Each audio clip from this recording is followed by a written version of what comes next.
Chapter 1. The Curse-Breaker's Suspicion. Bill Weasley could have stayed in Egypt.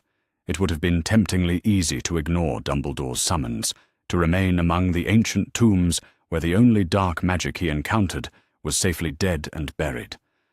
But the memory of his youngest brother's pale face in the hospital wing, of Harry Potter's haunted eyes after the Triwizard Tournament, had pulled him back, across continents, to this suburban street that reeked of normalcy and fear. Privet Drive looked exactly as mundane as Dumbledore had described it during their brief meeting at Grimmauld Place. Identical houses with manicured lawns, a street where the most exciting event was probably Mrs. Next Door getting a new garden gnome. The perfect place to hide the boy who lived, according to the headmaster. Or the perfect place for blood protection to keep Voldemort's most wanted target safe until he came of age. Bill adjusted his position on the corner, glamour charms making him invisible to Muggle eyes, and let his professional instincts take over. 7 years of curse-breaking for Gringotts had taught him to see magic the way others saw color. Not just its presence, but its texture, its intent, its history. The wards around number 4 Privet Drive should have been simple. Powerful, yes, built on the foundation of Lily Potter's sacrifice, but fundamentally straightforward protection magic. They weren't. The first anomaly hit him like a physical blow. His detection charms, fine-tuned from years of navigating Egyptian death traps, revealed not an ward structure, but 7 distinct magical frameworks layered over each other like geological strata. The blood protection was there, ancient and strong, but it was wrapped in something that made his stomach clench with recognition. He'd felt this signature before, in tombs where children had been sacrificed to feed dark rituals. Bill forced himself to remain still, to breathe steadily as his training kicked in. Panic got curse-breakers killed, analysis kept them alive. He cast a more sophisticated detection charm, one that had taken him 3 years to master under the brutal Egyptian sun, and the results made him question everything he thought he knew about Harry Potter's protection. The blood wards were functioning perfectly, weaving Lily's sacrifice into an impenetrable barrier against direct attack. But threaded through them, parasitic and persistent, were suppression wards designed not to keep threats out, but to keep something in. To contain and drain rather than nourish and protect. The magical signature was unmistakable to someone who'd spent years identifying curse work. These additional wards were designed to feed off their target. A door slammed somewhere down the street, the sound sharp in the evening quiet. Bill's head snapped up to see a thin, dark-haired teenager walking slowly toward number 4, shoulders hunched as if expecting a blow. Even from this distance, even through multiple concealment charms, Harry Potter's magical aura was visible to Bill's trained sight, and it was being systematically drained. But Bill watched in horrified fascination as tendrils of magic, Harry's own power, were siphoned away by the wards that were supposed to be protecting him. The boy walked like someone carrying an invisible weight, his natural magical radiance dimmed to barely a flicker. This wasn't the suppression that came from living among Muggles. This was active, intentional draining, as precise and methodical as any curse Bill had encountered in the deepest tomb chambers. The teenager, and it was jarring to realize this was Harry Potter, the boy who'd somehow survived the killing curse, reduced to this exhausted shadow, reached the front door of number 4. He stood there for a moment, hand on the door handle, and in that pause, Bill saw something that made his curse-breaker's blood run cold. Harry's magical aura flickered, then strengthened slightly, but as if some internal reserve was fighting against the suppression. But the moment he crossed the threshold, the draining intensified. Bill could see the wards respond to Harry's presence like a plant turning toward sunlight, actively pulling power from the boy they were supposedly protecting. This wasn't protection. This was imprisonment wrapped in the language of safety. Bill remained perfectly still for another hour after Harry disappeared into the house, using every detection charm he'd learned in 7 years of professional curse-breaking. The results painted a picture that challenged everything the Order believed about Harry's situation. The suppression wards weren't just draining Harry's magical power, they were channeling it somewhere else. And following the energy signature was like tracking a curse through a pyramid's hidden passages, requiring patience and precision.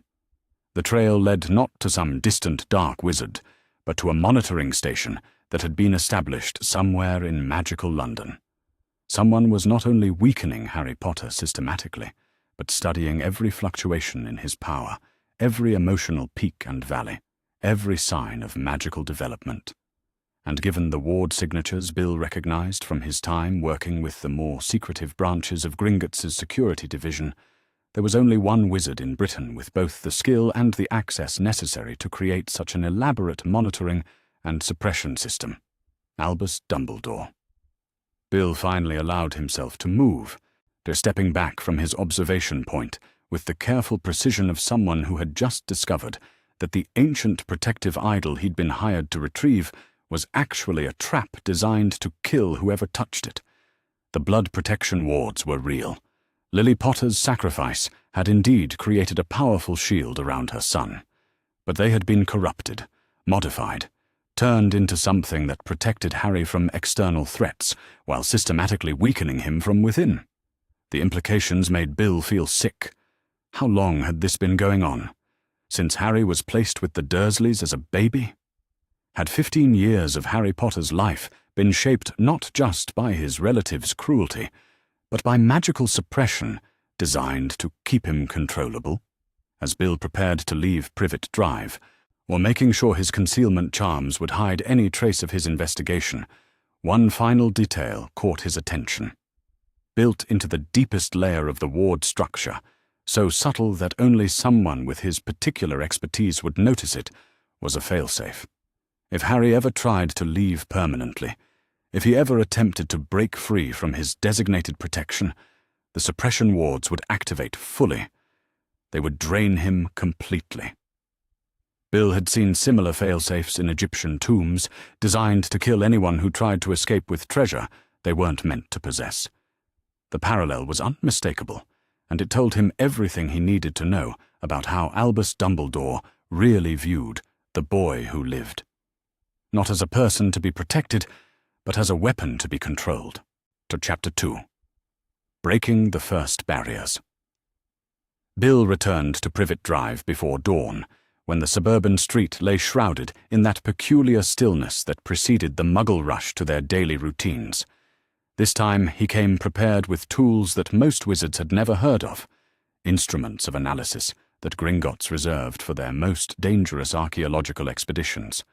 If the wards around Number 4 were as corrupted as his initial investigation suggested, he would need every advantage his 7 years of professional curse-breaking could provide.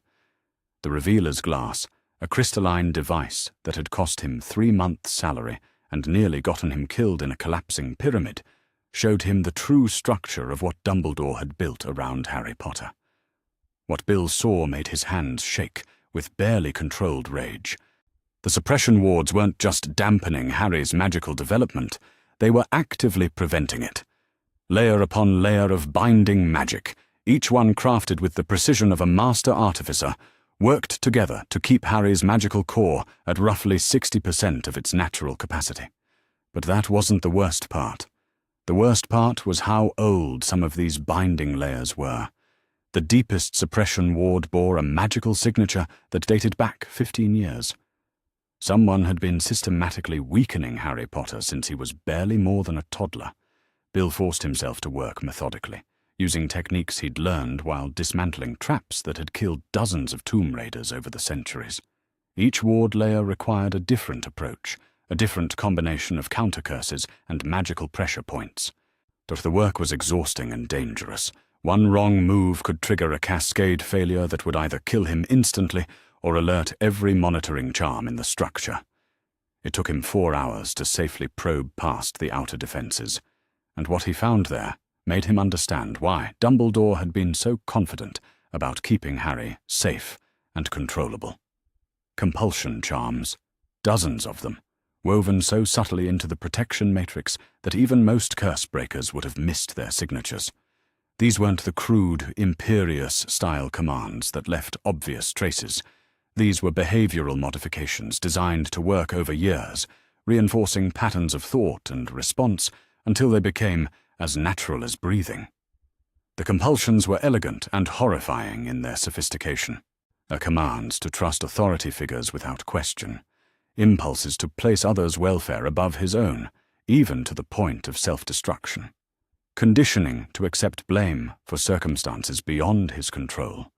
And underneath it all, the deepest and most insidious compulsion of all, the absolute certainty that he was fundamentally responsible for protecting others, even at the cost of his own life. Bill had to stop working for several minutes, his hands trembling as the implications crashed over him like a curse-triggered cave-in. This wasn't just magical suppression, it was personality modification on a scale that made Dark Wizard's attempts at mind control look crude by comparison. Harry Potter hadn't just been weakened physically and magically. His very sense of self had been crafted to serve someone else's purposes. When Bill resumed his investigation, using detection charms that required him to channel magic through rare gemstones he'd acquired in Egyptian markets, he discovered something that made him question whether Dumbledore deserved to be called human. The ward structure had been modified at least 7 times over the past 15 years. Each modification had made the suppression stronger, the monitoring more invasive, the compulsions deeper. Bill could read the magical signatures like a timeline of Harry's imprisonment, and the pattern they revealed was methodical and calculated. The first major modification had occurred when Harry was 7 years old. Magical children often showed their first signs of uncontrolled power around that age, and someone had been ready with binding spells designed to channel that emerging strength into the monitoring system. The second modification coincided with Harry's 9th birthday, another period when magical development typically accelerated. Each subsequent change had been timed to coincide with natural growth periods, ensuring that Harry never experienced his full magical potential at any stage of his development. But the most recent modifications, implemented within the last 2 years, were the most disturbing. Someone had been preparing for something, strengthening not just the suppression wards, but the monitoring charms as well. Every fluctuation in Harry's magical aura, every spike of accidental magic, every dream and nightmare, all of it was being recorded and analyzed somewhere in magical London. The monitoring charms led to a central collection point that Bill's expertise told him was located beneath the Ministry of Magic itself. Someone with high-level access to the Department of Mysteries had been studying Harry Potter like a specimen in a laboratory, tracking his development with the cold precision of experimental magical research. Bill began the delicate process of dismantling the outermost suppression layer, working with the same careful attention he'd used when diffusing curse traps in Pharaoh's burial chambers. The work required absolute concentration. One miscalculated counter-curse could trigger a backlash that would not only injure him, but alert the monitoring system to his presence. The first binding snapped with a sound like breaking crystal, and even from his position outside the house, Bill felt the immediate change. The magical atmosphere around number 4 Privet Drive shifted subtly, as if a weight had been lifted from the very air. Inside the house, he knew, Harry Potter was probably experiencing his first taste of unrestricted magical flow in 15 years, even if he didn't understand what was happening. Bill continued working, dismantling suppression wards with the methodical patience that had kept him alive in tombs where impatience meant death. Each binding he removed revealed new horrors, conditioning spells designed to make Harry feel guilty for wanting normal relationships, compulsions that reinforced his relatives' emotional abuse by making him believe he deserved it, and underneath everything, a web of magic designed to ensure that Harry Potter would sacrifice himself willingly when the time came. Yet the pattern was unmistakable to someone who'd spent years studying how ancient civilizations had conditioned slaves and sacrificial victims. Harry Potter hadn't been protected. He'd been prepared to die when Dumbledore decided his death would serve the greater good. By the time the sun was fully up and the street was beginning to show signs of Muggle activity, Bill had successfully removed 3 complete suppression layers without triggering any alarms. But the effort had cost him, and the magical backlash from dismantling 15 years of binding magic left him drained and shaking. The backlash also confirmed his worst fears about the nature of the ward structure. As these weren't standard protective wards that could be modified safely, they were integrated into Harry's own magical signature so deeply that removing them improperly could cripple or kill him. The sophistication required to create such a system was beyond most wizards' capabilities. It was the work of someone who understood both protective magic and dark curse work at a level that suggested decades of study in both disciplines. Someone who'd had access to Harry Potter as an infant, when his magical signature was still forming and vulnerable to permanent modification. Someone who'd convinced the entire wizarding world that he was the boy's protector, while systematically destroying his ability to protect himself. As Bill prepared to leave Privet Drive, exhausted but determined to continue his work the next night, he noticed something that filled him with the first hope he'd felt since beginning this investigation. Harry Potter's magical aura, visible through the house's walls to his trained sight, was noticeably brighter than it had been the previous evening. The removal of even a few suppression layers had allowed the boy's natural power to assert itself more fully.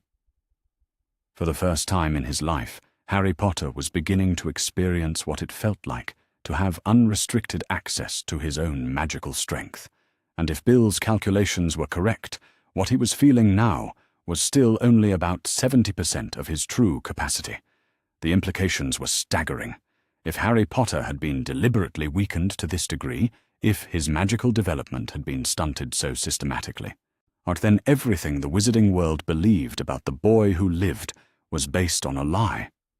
The young man who'd survived Voldemort's return, who'd faced dragons and dark wizards with nothing but stunted magical abilities and conditioned self-sacrifice, possessed reserves of power that no one, possibly including Dumbledore himself, truly understood.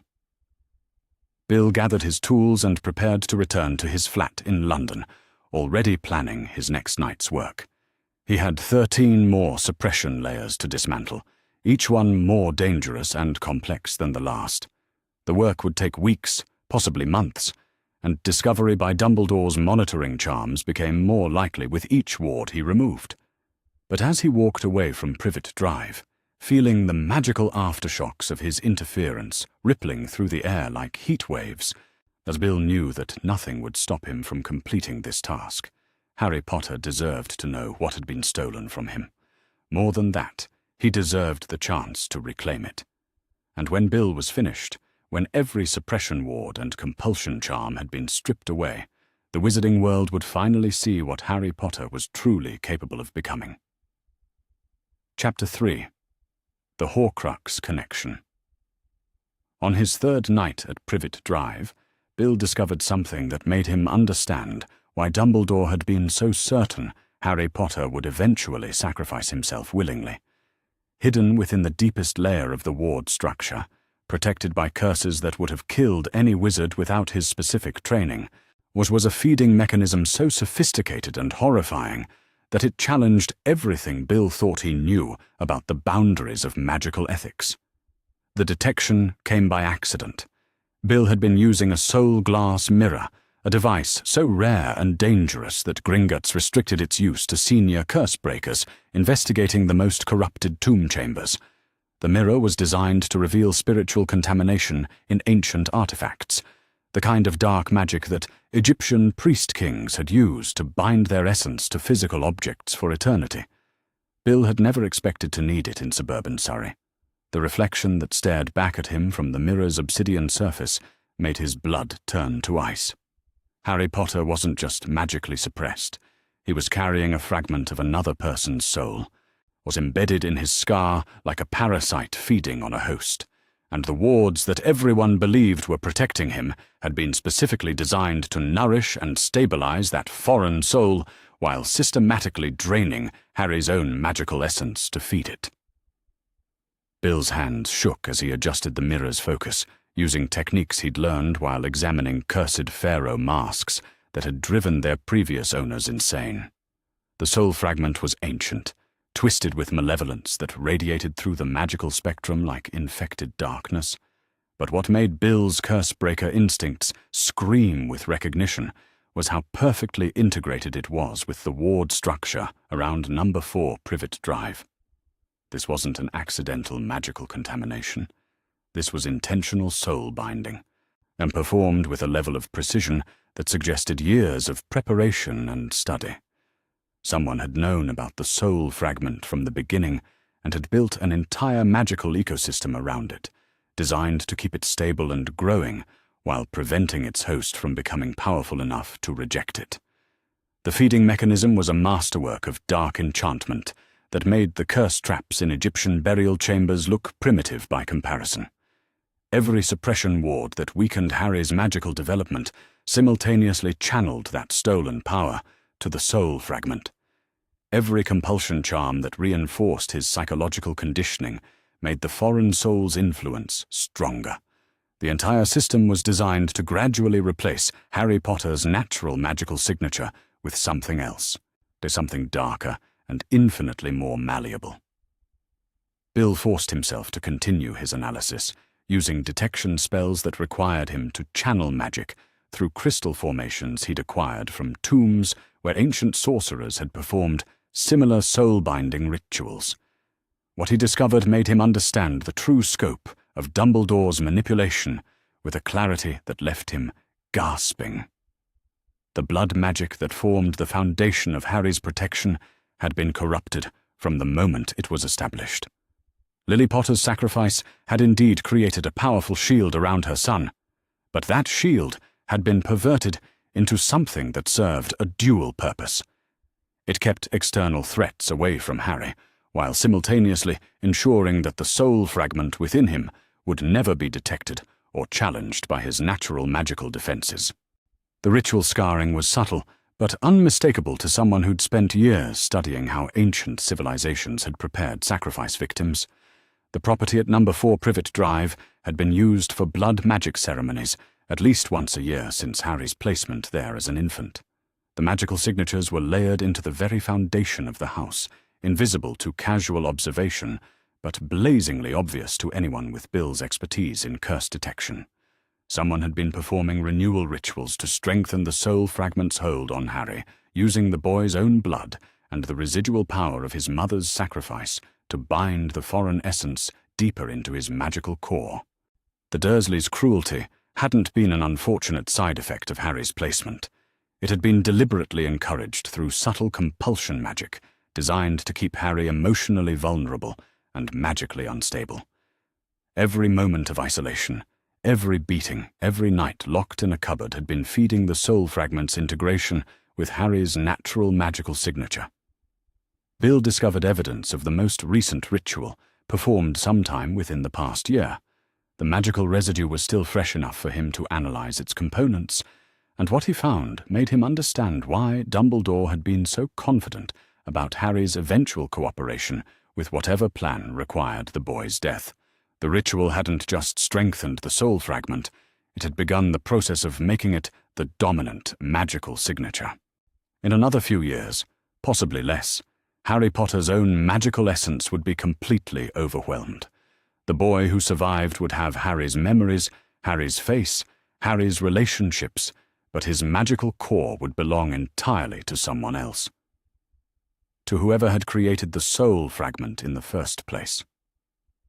Bill's curse-breaker training had taught him to recognize the signatures of the darkest magical practices, and he knew without doubt that the soul fragment in Harry's scar had been created through murder. Multiple murders, if the spiritual contamination he was detecting was any indication.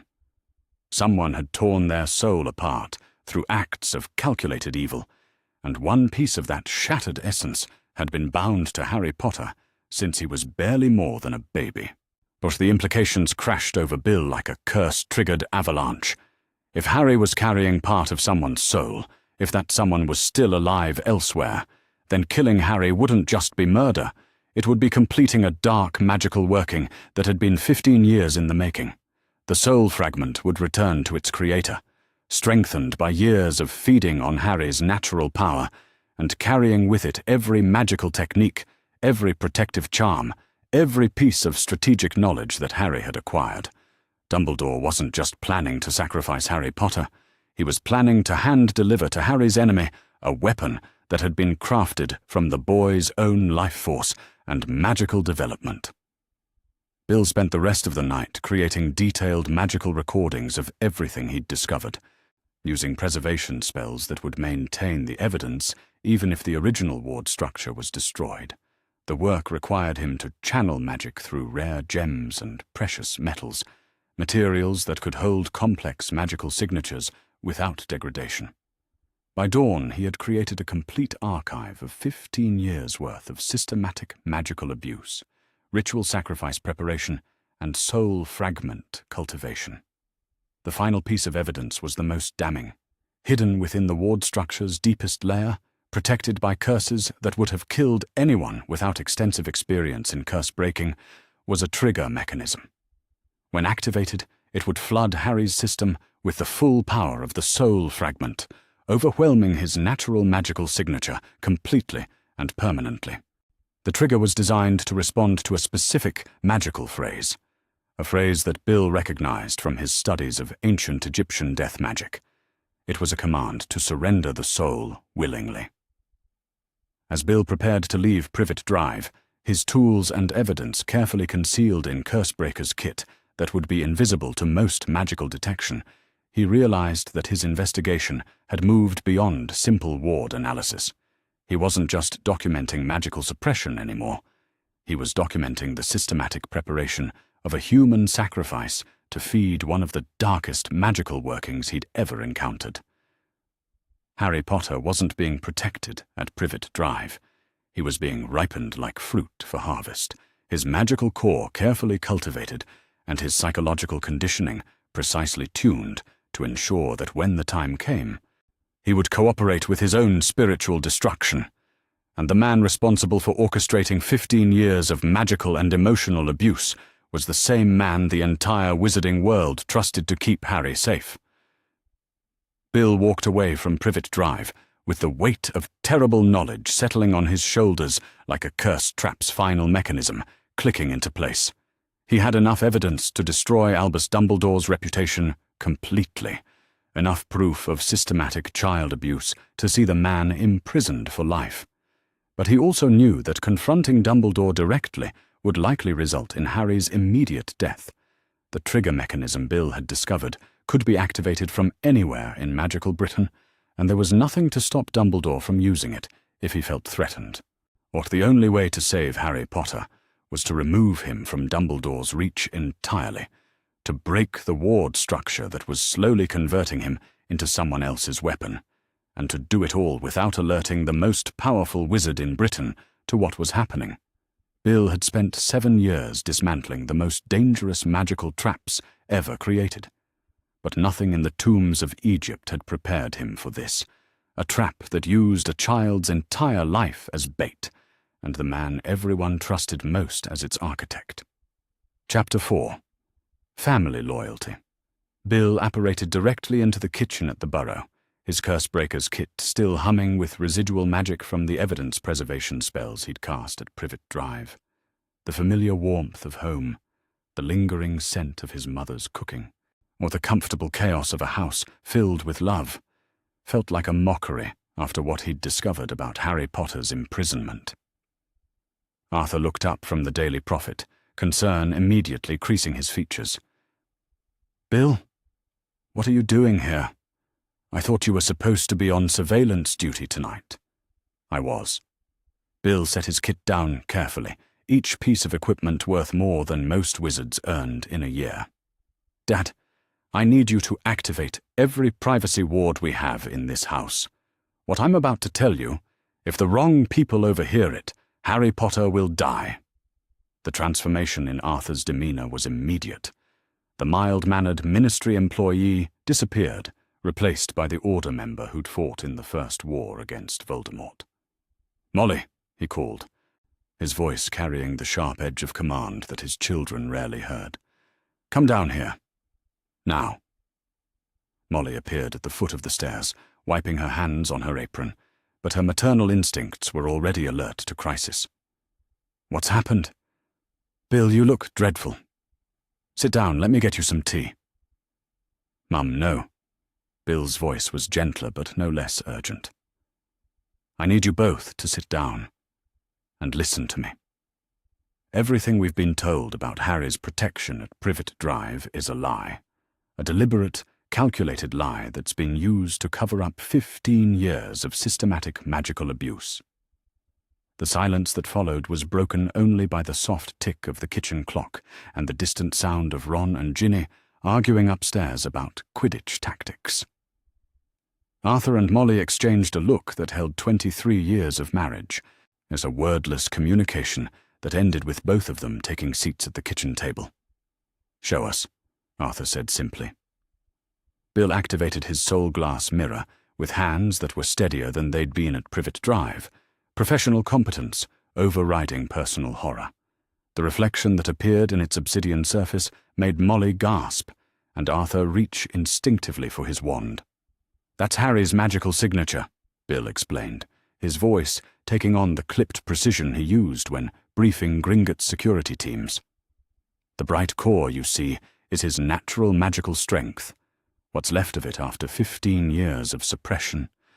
The dark mass wrapped around it is a fragment of someone else's soul, embedded in his scar and feeding off his power like a parasite."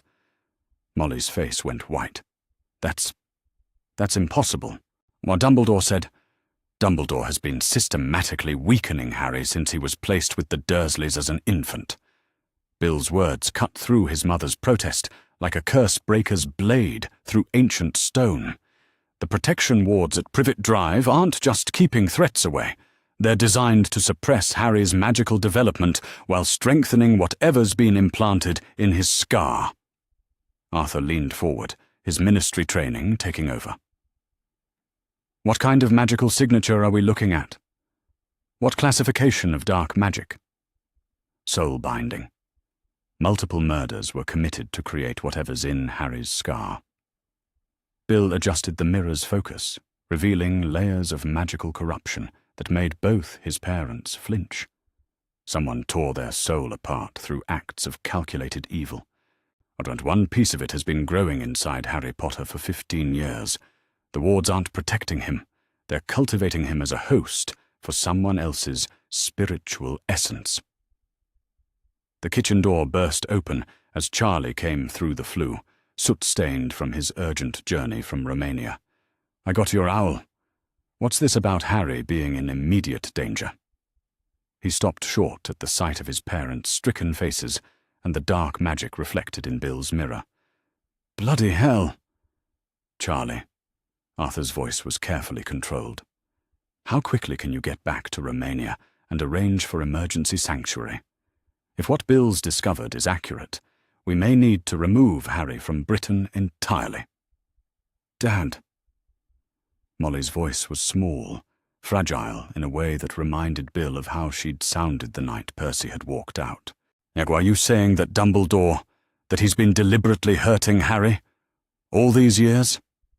Bill deactivated the mirror and pulled out a crystal recording device, one of the most expensive pieces of equipment in his professional arsenal. "This contains 15 years of magical signatures from the ward structure at Privet Drive, blood magic rituals, suppression wards that have kept Harry at 60% of his natural magical capacity, compulsion charms designed to make him accept abuse and conditioning him for self-sacrifice." The crystal pulsed with captured magic as Bill activated it, and the kitchen filled with the residual aura of dark rituals and systematic psychological manipulation. Charlie's dragon-handling experience had given him sensitivity to malevolent magic, and he stepped back from the device with a curse that would have gotten him detention at Hogwarts. "This is preparation magic," Charlie said, his voice tight with recognition. "I've seen similar signatures around dragon nesting sites, where poachers were planning to steal eggs. This level of long-term conditioning, whoever set this up was preparing Harry for something specific. For sacrifice." Bill's words fell into the kitchen like stones into still water. "There's a trigger mechanism built into the deepest ward layer," When activated, it will flood Harry's system with the foreign soul fragment's power, overwhelming his natural magical signature completely. The command phrase is in ancient Egyptian death magic. It's designed to make the victims surrender their soul willingly. Molly made a sound like a wounded animal, with her maternal instincts screaming against everything she was hearing. No, that's not. Dumbledore wouldn't. He saved Harry from you-know-who as a baby. He's been protecting him. Has he? Arthur's ministry experience with bureaucratic manipulation was showing in his sharp questions. Bill, what legal authority did Dumbledore have to place Harry with the Dursleys in the first place? What oversight has there been of the boy's treatment? What documentation exists of these protection wards? None that I could find in the Ministry archives. Bill pulled out another crystal, this one containing his research from the past 3 days. Dumbledore placed Harry with the Dursleys without going through proper magical guardianship procedures. There's no legal record of the ward structure at Privet Drive.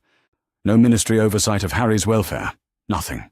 The twins appeared at the kitchen doorway, having crept downstairs with the stealth that came from years of avoiding their mother's detection.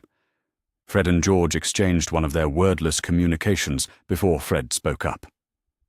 We heard voices, he said carefully, his usual joking demeanor absent, and something about Harry being in danger. Boys, this isn't, Molly began, but Arthur cut her off. They're 17, Molly. They're adults, and they care about Harry as much as any of us. Arthur turned to the twins with the same serious expression that had gotten Bill's attention. Your brother has discovered that Harry Potter is being systematically abused through magical means, and that the person responsible is someone we've all been told to trust without question. George's face hardened in a way that reminded everyone present that the twins' pranks often involved sophisticated magical knowledge. What do you need us to do? Research, Bill said immediately. I need to know if there are other children who might be under similar magical supervision. I need ward-bypassing techniques that won't trigger monitoring charms. And I need protective enchantments that will work independently of any authority structure Dumbledore controls. We can do that, Fred said, his voice carrying the same deadly seriousness that had marked their departure from Hogwarts during Umbridge's reign. Our business has given us contacts throughout the magical protection industry. If there are children being monitored through suppression wards, we can find them. Charlie had been studying the magical recordings with his dragon handler's expertise in dangerous magical signatures. Bill, this level of soul binding, removing it improperly, could kill Harry instantly. We're going to need more than ward-bypassing techniques. We're going to need a complete magical extraction protocol. I know. Bill's acknowledgement carried the weight of professional assessment. That's why we can't go to Dumbledore with this information. The moment he realizes we've discovered his monitoring system, he could activate the trigger mechanism. Harry would die before we could prove anything. Molly stood up abruptly, her chair scraping against the kitchen floor. For a moment, as Bill thought his mother was going to refuse to believe what they'd uncovered, to insist that there must be some mistake. Instead, she walked to the kitchen window and stared out at the garden where Harry had spent the previous summer, his face lighting up at the simple pleasure of being welcomed into their family. Arthur, she said without turning around, how long would it take you to research the legal precedents for emergency magical guardianship? 2 days if I use my ministry access and call in favors from colleagues in the department for the regulation and control of magical creatures. Arthur's response was immediate, confirming that he'd already been considering their options. Why? Because we're going to remove Harry from Privet Drive, with or without Dumbledore's permission. Molly turned back to face her family, and Bill saw in her expression the fierce protectiveness that had made her one of the most formidable witches of her generation. No child should suffer what Bill's described. No child should be prepared for sacrifice, like some kind of ritual offering. Charlie nodded grimly. I can have sanctuary arranged in Romania within 48 hours. The dragon reserves are outside British magical jurisdiction, and I have contacts who've helped other victims of magical abuse disappear completely. "And we can handle the ward removal," the twins said in unison, their synchronized speech more unsettling than usual, given the serious nature of their commitment. Bill looked around the kitchen table at his family, seeing the same determination in each face that had characterized the Weasley response to crisis for generations. They were preparing to defy the most powerful wizard in Britain, to risk their careers and their safety, to stand against institutional authority that most of the wizarding world considered unquestionable. They were doing it for Harry Potter, a boy who wasn't even blood family, but who had somehow earned their loyalty through nothing more than his obvious need for protection and care. "There's something else," Bill said quietly, pulling out the final piece of evidence he'd gathered. The soul fragment in Harry's scar. Based on the magical signature analysis, it was created by someone who's still alive. Someone powerful enough to tear their own soul apart multiple times and survive the process. Arthur's eyes went wide as the implications hit him. "You're saying that whoever put that fragment in Harry's scar is still out there? Or still capable of using it?" "I'm saying that killing Harry Potter wouldn't just be murder. It would be completing a dark, magical working that's been 15 years in the making." Bill's words carried the weight of his professional expertise in dark curse analysis. The soul fragment would return to its creator, strengthened by years of feeding on Harry's power and carrying with it every magical technique, every protective charm, every strategic secret that Harry's learned. The silence that followed was profound, broken only by the gentle tick of the kitchen clock, marking time that might be running out for the boy they'd all come to consider family. "Then we don't have a choice," Molly said finally, her voice carrying the iron determination that had made her children toe the line for 17 years. "We save Harry, and we do it before anyone can stop us." The Weasley family had made their decision. They would stand against Albus Dumbledore, against the Order of the Phoenix, against anyone who tried to prevent them from protecting a child who deserved better than to be sacrificed for someone else's idea of the greater good. And if that made them traitors to the cause they'd fought for, then so be it. Chapter 5. The Rescue. The operation began at 3:17 in the morning, when Privet Drive lay silent under a moonless sky, and the Dursleys were deep in the kind of sleep that came from willful ignorance of anything beyond their perfectly normal suburban existence. Bill and Charlie worked in perfect synchronization, their combined expertise creating a symphony of controlled magical dismantling that would have impressed their Gringotts supervisors.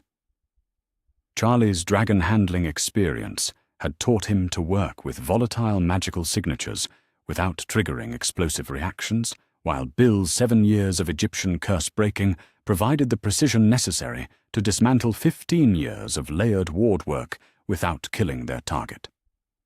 "Third suppression layer is destabilizing," Charlie murmured, his hands glowing with the soft blue light of containment charms as he guided the released magical energy away from the house's foundation. "The backlash is building faster than we calculated." "I see it."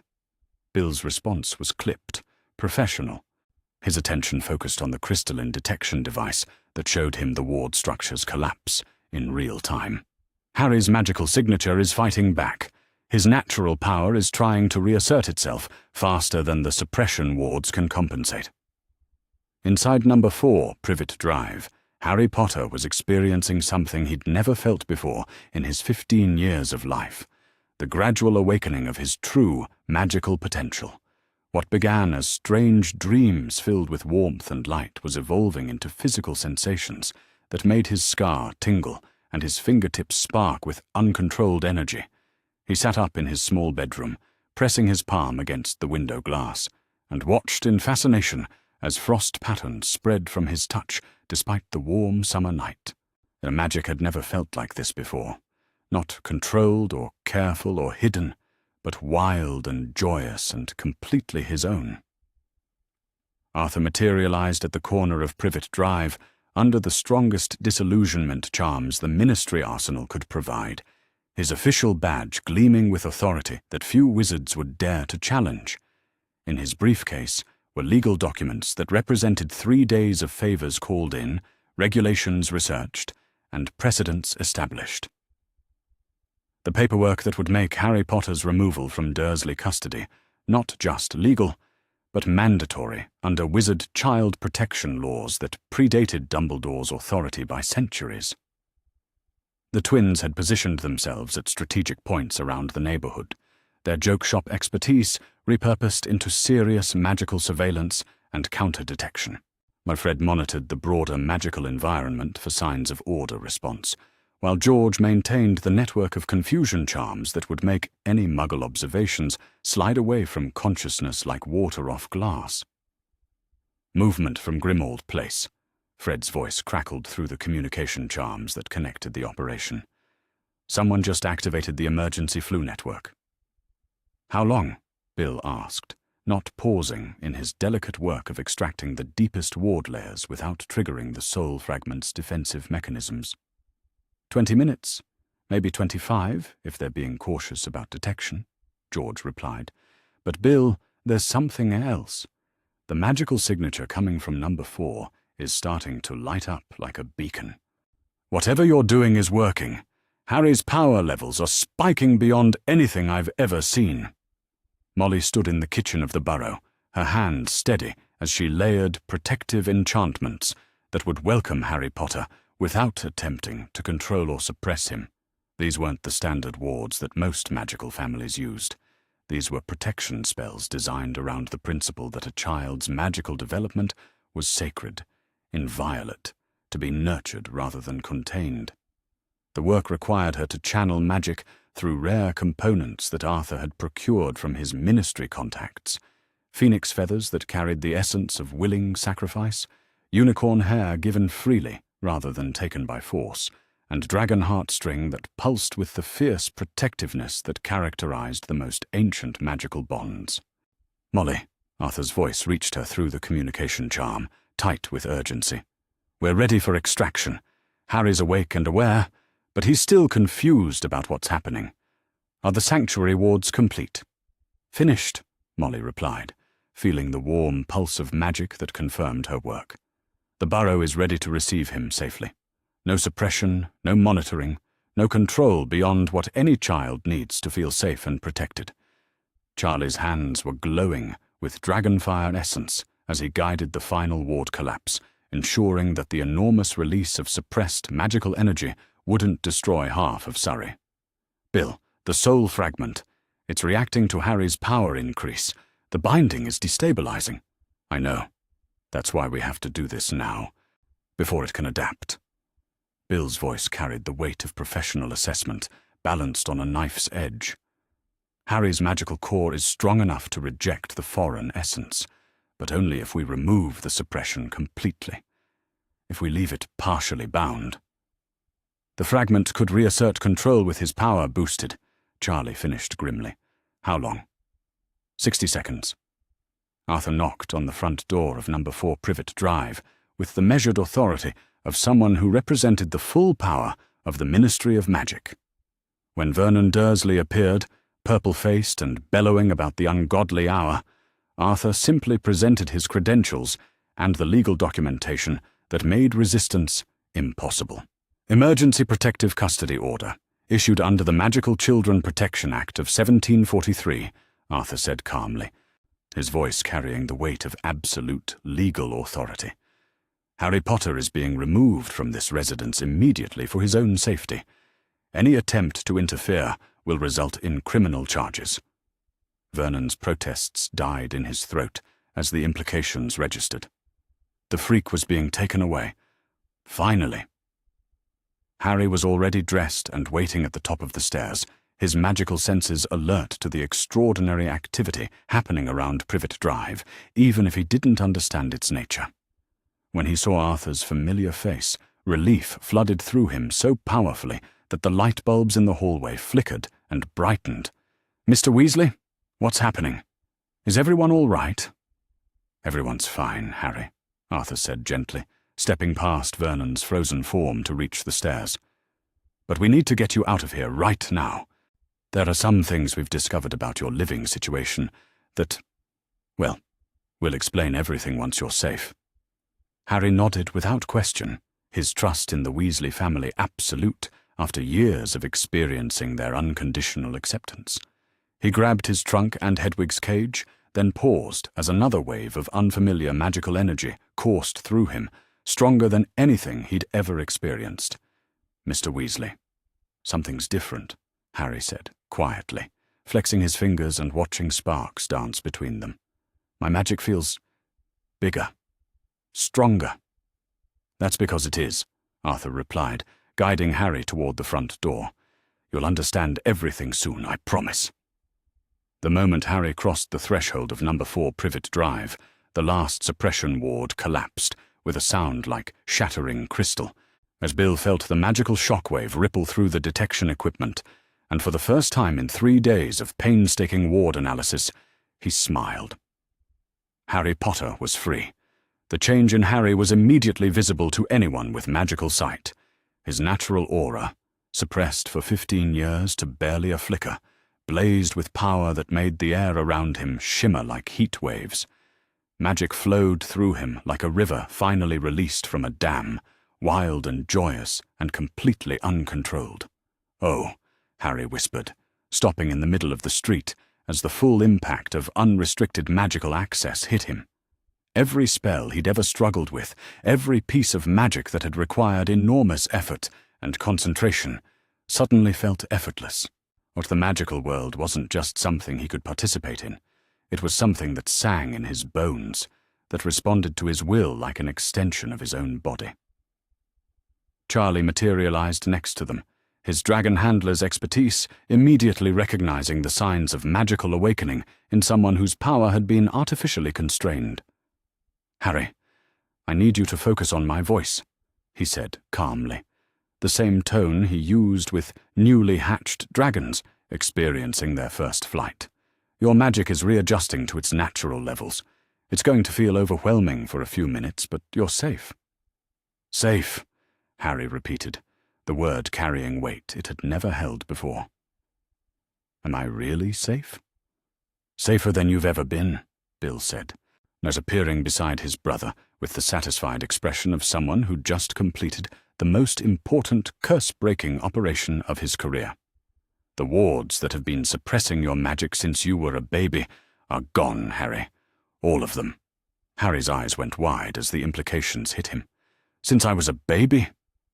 But I thought... Dumbledore said the protection." "We'll explain everything," Arthur promised, guiding Harry toward the apparition point that the twins had prepared. "But right now, we need to get you somewhere safe, where your magical adjustment won't attract unwanted attention."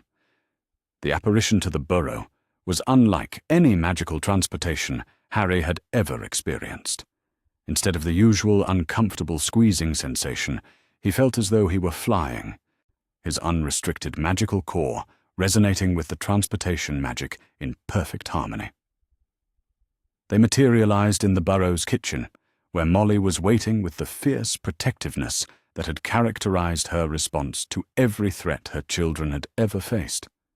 But when she saw Harry, really saw him, with his magical aura blazing like a star, and his eyes wide with the wonder of experiencing his true power for the first time, she had to grip the back of a chair to keep from crying. "Hello, dear," she said softly, her voice carrying all the love and welcome that Harry had never received at Privet Drive. "Welcome home." Harry looked around the familiar kitchen, feeling the gentle pulse of protective magic that surrounded him without constraining him, and realized that for the first time in his life, he truly understood what the word home meant. Outside, the emergency monitoring charms that connected Privet Drive to Grimmauld Place finally activated, sending urgent alerts to Albus Dumbledore that the protection around Harry Potter had been catastrophically breached. But it was too late. Harry was already surrounded by new protections, new family, and for the first time in 15 years, by the full power of his own unconstrained magic. The boy who lived was finally free to become whoever he chose to be. Chapter 6. Revelations and Reactions. Harry sat at the kitchen table of the burrow, staring at his hands as magic danced between his fingers without any conscious effort on his part. The unrestricted flow of power through his system was intoxicating and terrifying in equal measure. Every breath seemed to charge the air around him with electricity. Every heartbeat pulsed with energy that made the wooden table beneath his palms warm and responsive.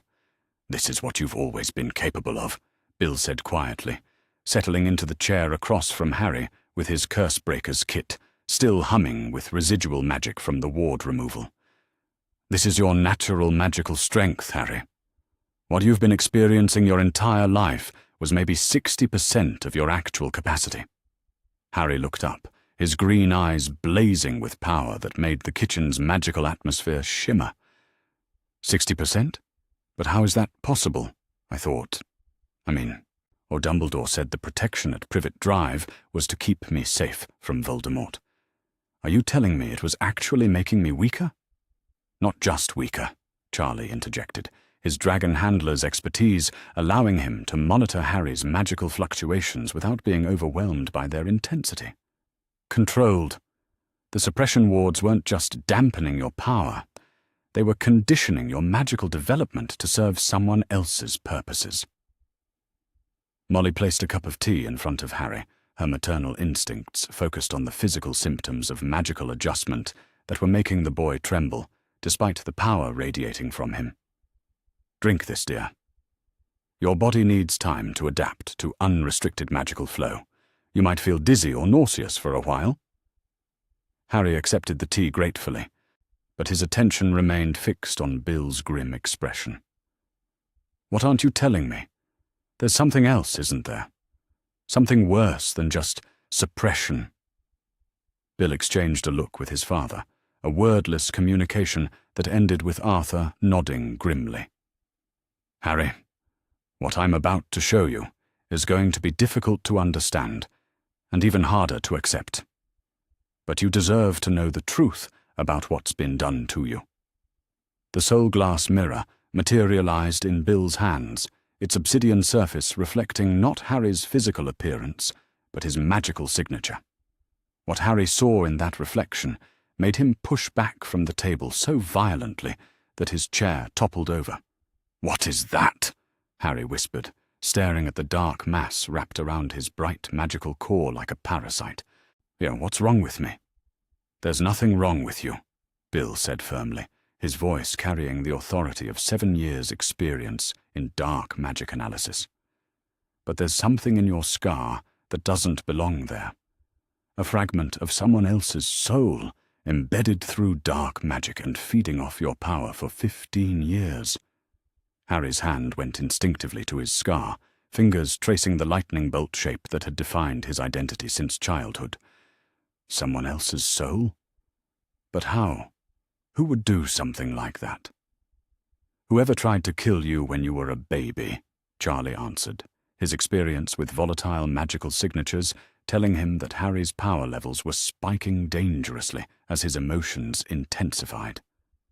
"The soul fragment was created through murder, multiple murders, and when they tried to kill you, a piece of their essence got embedded in your scar." "But that's not the worst part," Arthur said quietly, his ministry experience with magical law making his next words carry the weight of absolute authority. "Harry, the wards at Privet Drive weren't just suppressing your magic to keep you controlled. They were designed to strengthen that soul fragment while keeping you too weak to fight its influence." The implications crashed over Harry like a curse-triggered avalanche. "You're saying that my protection, that Dumbledore's protection, was designed to prepare you for possession," Bill finished, his Cursebreaker's bluntness cutting through any attempt at gentle explanation. "The suppression wasn't just weakening you, it was conditioning your magical signature to accept the foreign soul fragment as dominant. In another few years, maybe less, Harry Potter would exist only in memory. Your body, your face, your relationships would all belong to whoever created that fragment." Harry stood up abruptly, magical energy crackling around him, like visible lightning, as 15 years of suppressed rage finally found an outlet. The kitchen windows rattled in their frames, and the magical protections Molly had placed around the burrow pulsed in response to power levels that exceeded anything they'd been designed to contain. 15 years, Harry said, his voice carrying harmonics that hadn't existed when his magic was suppressed. 15 years of being locked in that cupboard, of being starved and beaten and told I was worthless, and it was all designed to make me easier to possess? Harry, Molly began, reaching toward him with the instinctive motion of someone trying to comfort a wounded child. No. Harry's refusal carried enough magical force to make the air shimmer. Don't tell me it's going to be all right. Because it's not. Someone has been systematically destroying my life since I was a baby, and you're telling me that the person everyone trusted to keep me safe was actually the one doing it. The sound of apparition in the garden cut through Harry's rant like a blade. Every Weasley in the kitchen went still, their hands moving instinctively toward wands as the familiar magical signature of Albus Dumbledore approached the front door of the burrow. He knows, Bill said quietly, his Cursebreaker's training immediately assessing tactical disadvantages. Or the monitoring charms must have alerted him the moment we broke the ward structure. Arthur stood up, his mild demeanor replaced by the steel that had carried him through the first war against Voldemort. Then we face him together, as a family. The knock on the door was polite, measured, carrying all the authority of the most powerful wizard in Britain. When Arthur opened it, Albus Dumbledore stood on the threshold with his familiar grandfatherly expression, his blue eyes twinkling behind half-moon spectacles, as if nothing had changed. "Arthur," Dumbledore said pleasantly, stepping into the kitchen without waiting for invitation. "I'm afraid there's been a terrible misunderstanding.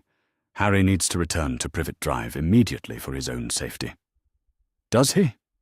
Arthur's response was carefully controlled, but Harry could see the rage simmering beneath his polite facade. And what exactly is Harry being protected from that requires him to be magically suppressed and psychologically conditioned for self-sacrifice? Dumbledore's genial expression never wavered, but Harry noticed the subtle shift in the older wizard's posture that suggested calculated assessment rather than grandfatherly concern. "I'm not sure what you believe you have discovered, Arthur, but the protection at Privet Drive is based on magic far older and more powerful than anything you could understand.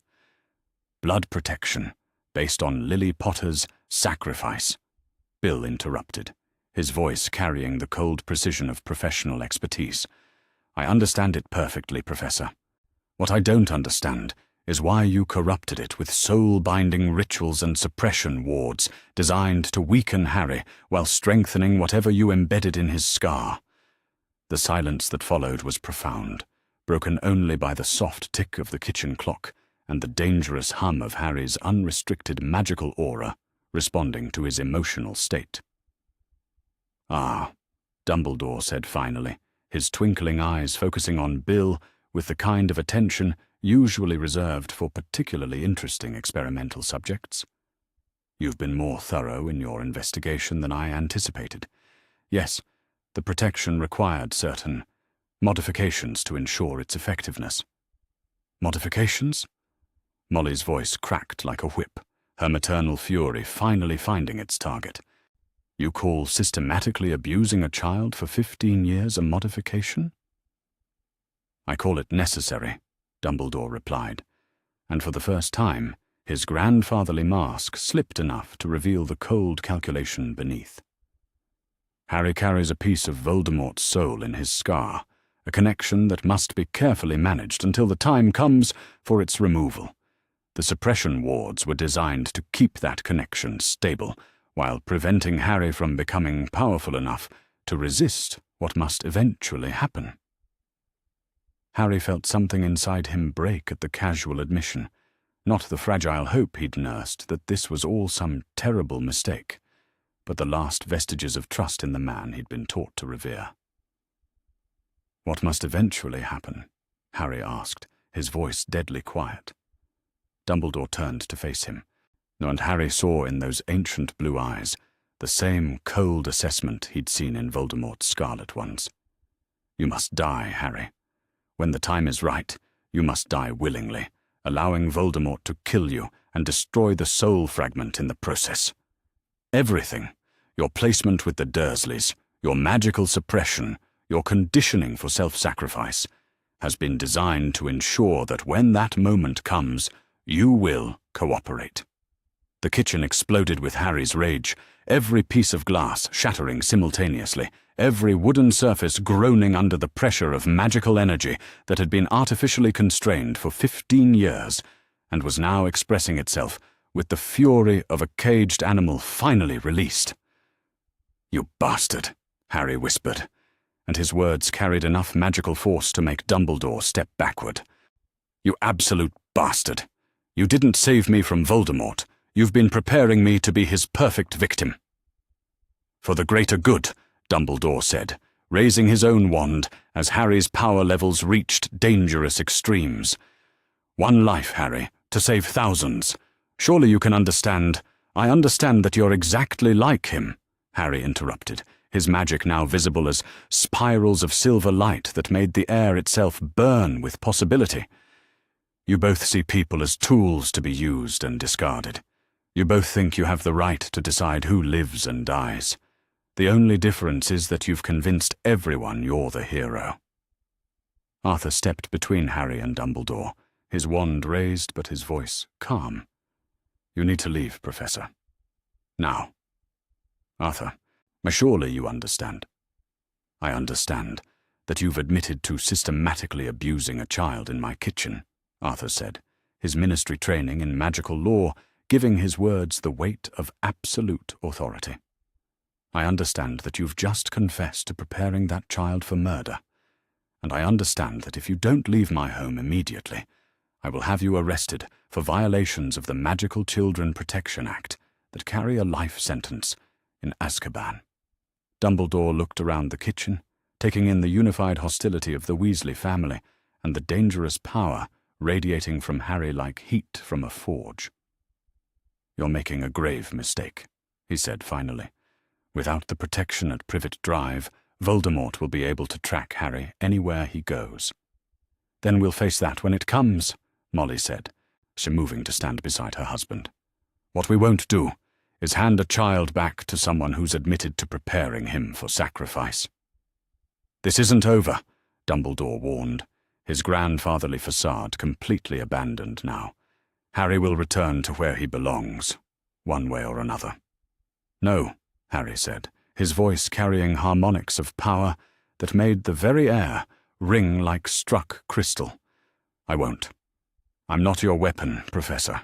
I'm not your sacrifice. I'm not your tool to be shaped and used and thrown away when convenient." Harry stepped forward, his unrestricted magical aura blazing with silver fire that made Dumbledore's own considerable power look dim by comparison. "I'm Harry Potter, and for the first time in my life, I'm free to choose who that means."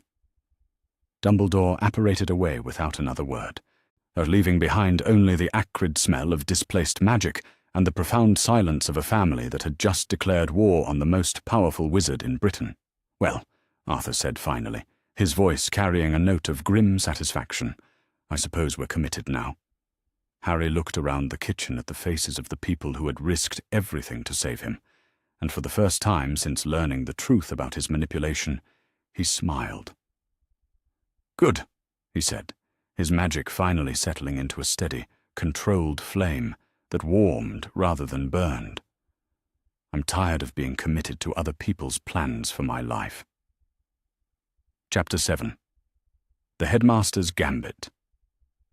Arthur Weasley arrived at the Ministry of Magic on Monday morning to find his office sealed with official barriers and 2 auras waiting to escort him to level 10 for questioning. The charges, delivered with the cold efficiency of bureaucratic machinery, were as comprehensive as they were damning. Interference with official protection protocols, unauthorized removal of a minor from protective custody, and conspiracy to endanger the life of a key witness in ongoing ministry security matters. "Mr. Weasley," the lead aura said, his voice carrying the weight of someone who'd rather be anywhere else. You're to report immediately to Minister Fudge's office. Your wand, please."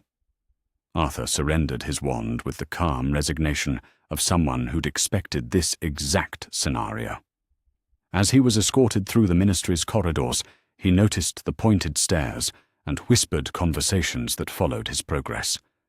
Word travelled fast in the magical government, and by now everyone would know that mild-mannered Arthur Weasley had somehow managed to provoke the personal attention of Albus Dumbledore.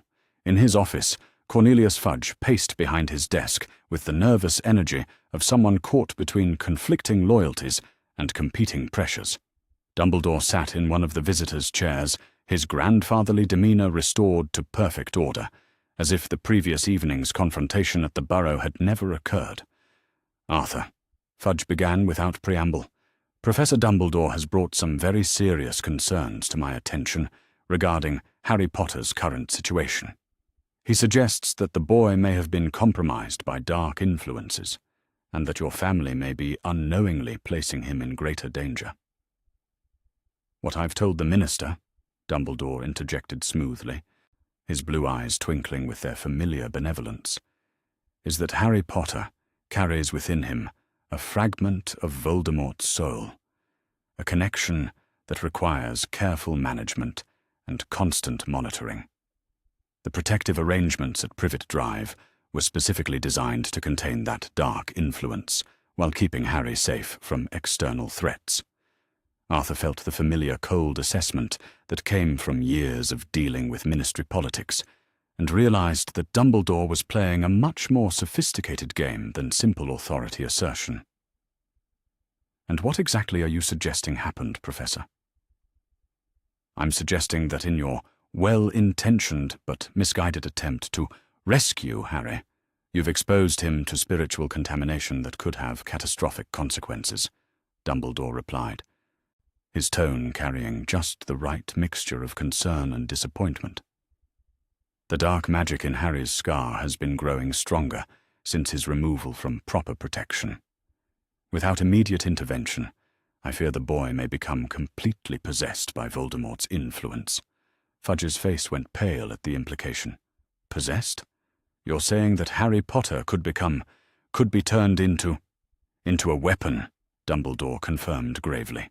"A weapon controlled by Lord Voldemort himself, but appearing in every respect to be the boy who lived.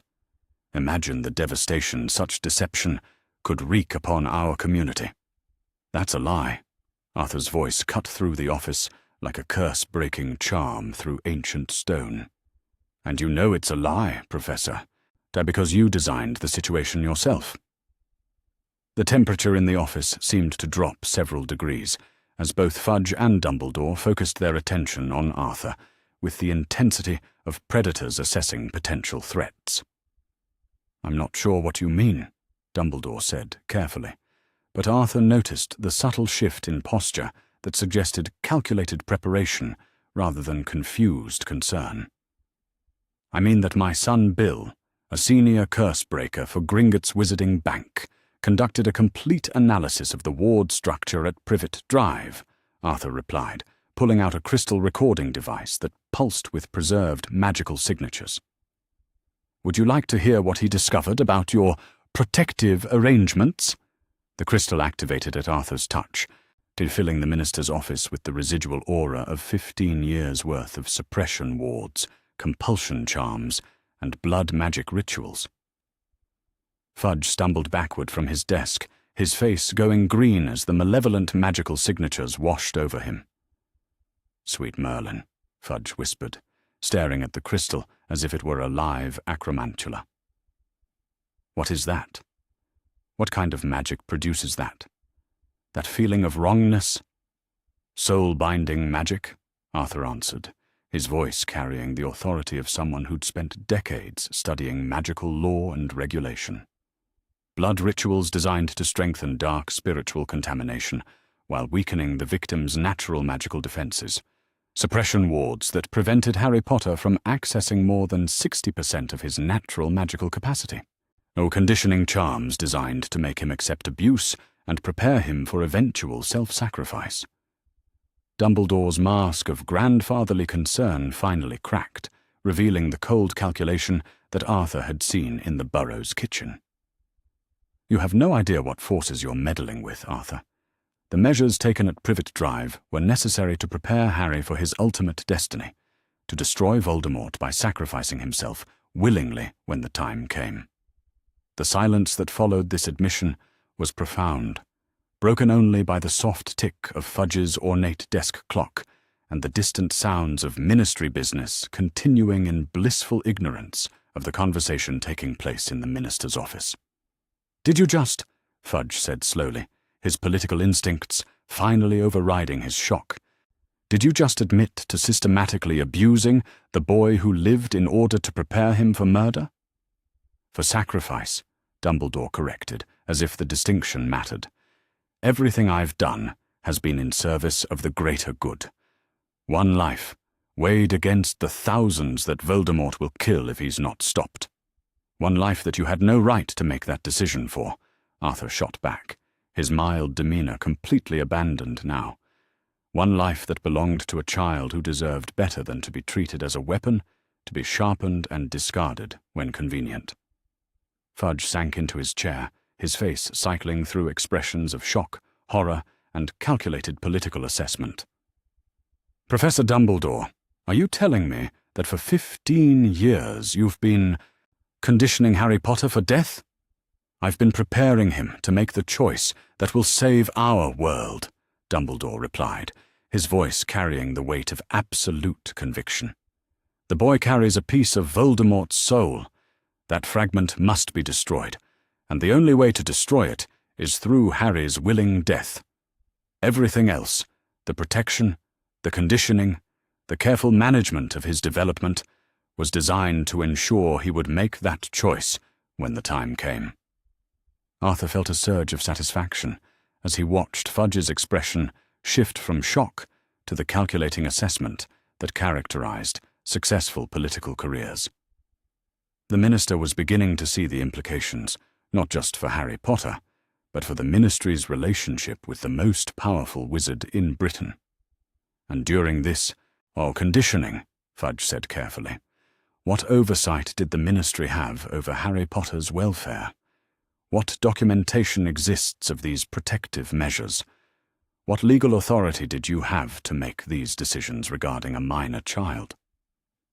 "The authority granted by necessity," Dumbledore replied, but Arthur heard the first note of uncertainty in the old wizard's voice. "The authority to act in defense of our entire civilization." "That's not how magical law works," Arthur said, producing another crystal device from his robes. "This contains the complete legal analysis my family conducted over the weekend. Harry Potter was placed with the Dursleys without proper guardianship procedures. No ministry oversight was established for his welfare. No documentation exists of the ward structure at Privet Drive, or no legal framework was created to justify his treatment." Fudge activated the second crystal, and Arthur watched the minister's face go through another cycle of expressions as the legal implications became clear. "Sweet Circe's wand," Fudge muttered. "Professor, are you telling me that you've been operating completely outside ministry authority for 15 years? That you've been conducting experimental magic on the boy who lived without any official oversight?" "I've been protecting the wizarding world from—" "You've been conducting illegal magical experimentation on a child," Fudge interrupted, his political instincts finally asserting control over his shock. "And you've been doing it without ministry knowledge or consent, which means the ministry bears no responsibility for whatever the consequences may result." Arthur saw the exact moment when Cornelius Fudge stopped being Dumbledore's political ally and became his potential enemy. The minister's expression shifted from concern to the calculating opportunism that had carried him to the highest office in magical Britain. "Minister," Dumbledore said, his voice carrying a note of warning that Arthur had heard once before in the Burrows' kitchen. "I would strongly advise against taking any precipitous action regarding Harry Potter's situation. The consequences of disrupting carefully laid plans are no longer the ministry's concern," Fudge finished, standing up behind his desk with newfound authority.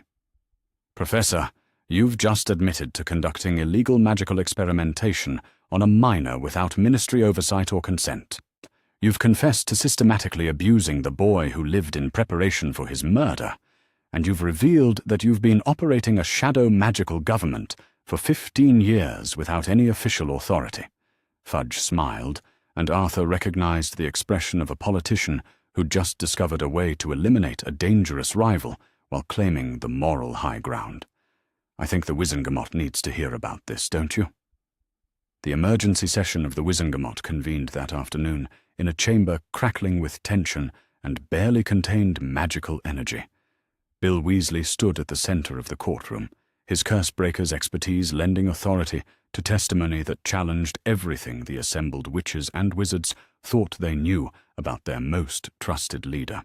At the ward structure at number 4 Privet Drive, Bill testified, his voice carrying across the chamber with professional precision, was designed not to protect Harry Potter, but to cultivate him as a host for foreign spiritual contamination. Every suppression ward, every compulsion charm, every blood magic ritual performed on that property was designed with a single purpose: to prepare Harry Potter for spiritual possession and eventual willing death. The murmur that ran through the assembled Wizengamot members was like the sound of distant thunder, growing louder as the implications became clear. Are you stating, under oath, that Albus Dumbledore systematically abused Harry Potter for 15 years? Asked Madame Bones, her voice carrying the authority of someone who'd spent decades in magical law enforcement. I'm stating that the magical evidence is unambiguous, Bill replied. The ward signatures, the ritual scarring, the suppression patterns, everything points to long-term conditioning designed to weaken Harry Potter's natural magical defenses while strengthening whatever's embedded in his scar. Dumbledore rose from his seat in the chamber, his presence still commanding, despite the accusations flying around him like angry Cornish pixies. Honored members of the Wizengamot, he began, his voice carrying the weight of decades of trust and respect. Everything I have done has been in service of our world's survival. Harry Potter carries within him a fragment of Voldemort's soul. That fragment must be destroyed, and the only way to accomplish that destruction is through Harry's willing sacrifice. The measures taken at Privet Drive were designed to ensure he would make that choice when the time came. So you admit to the charges? Madame Bones asked, her tone suggesting that she already knew the answer. I admit to doing what was necessary to save our world, Dumbledore replied, his blue eyes still twinkling with benevolent certainty. One life, weighed against thousands. Surely the mathematics are clear. The vote was closer than Arthur had hoped, but the result was decisive enough. Pending a full investigation, Albus Dumbledore was stripped of all authority over Harry Potter's welfare and barred from contact with the boy until the matter could be resolved. As the Wizengamot members filed out of the chamber, Arthur felt the weight of what they'd accomplished settling on his shoulders like a curse trap's final mechanism. But they'd challenged the most powerful wizard in Britain and won, at least temporarily. But as he watched Dumbledore's calm, calculating expression, while the old wizard accepted the Wizengamot's restrictions, Arthur realized that the real battle was just beginning. Outside the chamber, Harry Potter's magical signature was growing stronger by the hour, his unrestricted power beginning to manifest in ways that no one, not even Bill's curse-breaking expertise, had fully anticipated. And somewhere in the darkness, the forces that had shaped Harry's entire life were beginning to mobilize for one final, desperate gambit to reclaim their most valuable asset. Chapter 8. Allies and Enemies McGonagall arrived at the Burrow 3 hours after the Wizengamot hearing, her usually perfect composure shattered by what she'd witnessed in the chamber. Her tartan robes were rumpled, her hair had escaped its tight bun, and her hands shook as she knocked on the kitchen door with barely controlled urgency. "Molly," she said when the door opened, her voice carrying a note of desperation that none of the Weasleys had ever heard from their former head of house. "I need to see Harry. I need to see what we've done to him." Harry looked up from the kitchen table where he'd been practicing controlled magic under Charlie's supervision, his unrestricted magical aura immediately responding to McGonagall's emotional distress by flaring with protective silver light. The intensity of his power made the older witch step backward, her eyes widening at the visible manifestation of abilities she'd never seen him display. "Professor McGonagall." Harry's voice carried harmonics that hadn't existed when his magic was suppressed, a resonance that made the very air around him vibrate with barely contained energy. "Are you all right?" "Am I all right?" McGonagall laughed, the sound brittle and sharp enough to cut. "Harry, I've just learned that for 5 years I watched you struggle in my classes, watched you barely scrape through transfiguration assignments that should have been effortless for someone with your natural ability, and I never questioned why the famous boy who lived seemed so diminished." She sank into a chair across from him, her professional composure cracking completely. "I should have seen it. I should have recognized the signs of magical suppression. I'm supposed to be an expert in magical theory, or can I let a child suffer under systematic abuse for years without ever realizing what was happening?" "You couldn't have known," Molly said gently, placing a cup of tea in front of McGonagall. "None of us knew. Dumbledore made sure of that." "But I should have questioned it," McGonagall insisted, staring at Harry as if seeing him clearly for the first time. "Your magical signature in first year was so much brighter during the sorting ceremony, but by the time classes began it had dimmed to barely a flicker. I assumed it was nerves, adjustment to being away from muggles. I never considered that someone might be actively suppressing your abilities." The kitchen door burst open without warning, admitting a figure in black robes whose presence immediately filled the room with tension and barely controlled violence. Severus Snape stood in the doorway, his dark eyes fixed on Harry with an intensity that made the boy's magical aura spike defensively. "Where is he?" Snape demanded, his voice carrying the sharp edge of someone operating on the very edge of emotional control. "Where is the boy?" "Right here, Professor," Harry said quietly, his power settling into a steady, controlled flame that nonetheless made Snape's eyes widen with recognition. "Impossible," Snape whispered, moving closer to Harry with the cautious approach of someone examining a dangerous magical artifact. "Your magical signature, it's completely different, stronger by orders of magnitude." His eyes narrowed as professional assessment overrode personal animosity. "Show me your scar." Harry hesitated, but something in Snape's expression, not the familiar hatred, but clinical urgency, made him push his hair aside to reveal the lightning bolt mark. Snape drew his wand and cast a series of detection charms that made the scar pulse with dark energy, confirming what Harry had learned days earlier about the foreign presence embedded in his flesh. But when the analysis was complete, Snape's expression showed something that might have been relief. "The connection is weakening," Snape said, his voice carrying professional assessment tinged with something that might have been hope. "Whatever was feeding the soul fragment has been severed. Your natural magical defenses are beginning to reject the foreign essence." "Is that good or bad?" Harry asked, instinctively trusting Snape's expertise despite their history of mutual antagonism. "It's necessary," Snape replied grimly. "But it also means that the Dark Lord will sense the change soon, if he hasn't already. The connection between you has been his most valuable intelligence asset. When it fails completely, he'll know that his plans have been disrupted." The sound of apparition in the garden announced another arrival, this one accompanied by the distinctive magical signature that made every member of the Weasley family tense with recognition and concern. Sirius Black appeared in the kitchen doorway, his usually perfect grooming disheveled, and his grey eyes blazing with fury that made his animagus form seem barely contained beneath his human appearance. "Harry," Sirius said, ignoring everyone else in the room as he focused on his godson with desperate intensity.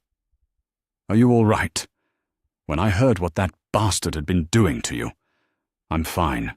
"Sirius," Harry replied, but the older man was already examining him with the sharp attention of someone assessing injury and trauma. 15 years, Sirius whispered, his voice carrying the weight of someone who understood imprisonment and systematic abuse from personal experience.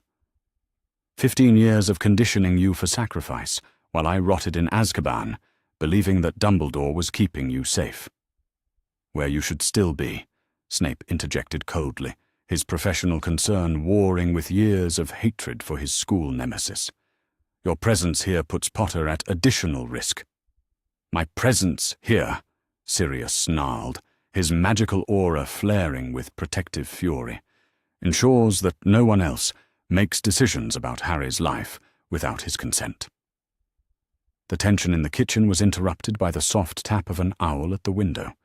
Arthur opened it to admit a large brown owl carrying the morning edition of the Daily Prophet, its front page blazing with headlines that made everyone in the room go still. "Boy who lived systematically abused," screamed the banner headline, with Rita Skeeter's byline prominently displayed beneath a photograph of Harry from the Triwizard Tournament. The subheadlines were equally damning. Dumbledore admits to 15 years of conditioning. Ministry investigation reveals illegal magical experimentation. Wizengamot strips headmaster of authority over Potter. How did she get this information so quickly? Molly asked, scanning the article with growing horror at seeing Harry's private trauma spread across the front page of the Wizarding World's primary newspaper. Rita Skeeter has sources throughout the ministry, Arthur replied grimly, and this story is too big for any journalist to ignore.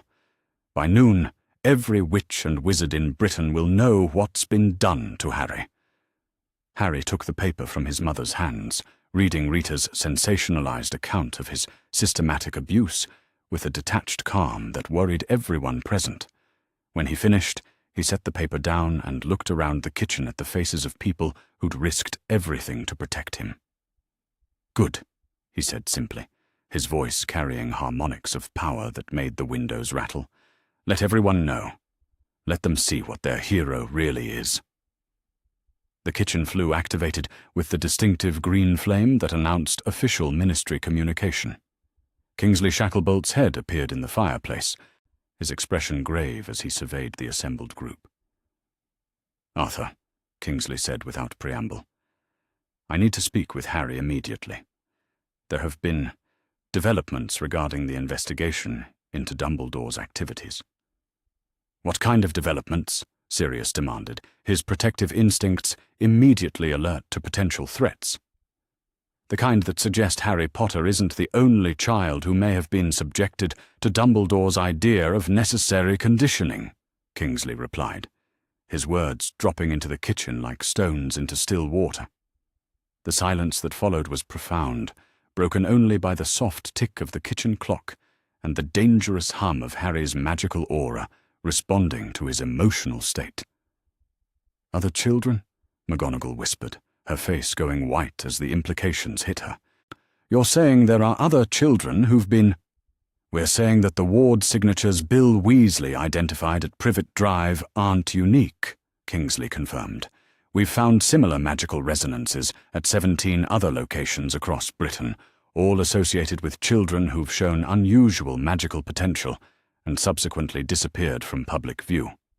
Harry stood up abruptly, his chair scraping against the kitchen floor as magical energy crackled around him, like visible lightning. 17 other children have been treated the way I was? For how long?" "Some for decades," Kingsley admitted, his professional composure cracking slightly in the face of Harry's power. "The oldest case we've identified goes back nearly 40 years. The kitchen erupted with Harry's fury, every piece of glass shattering simultaneously, as every wooden surface groaning under pressure that made the burrow's ancient magical foundations pulse with warning. But this time, Harry's rage was focused with laser precision rather than the wild overflow of newly unleashed power.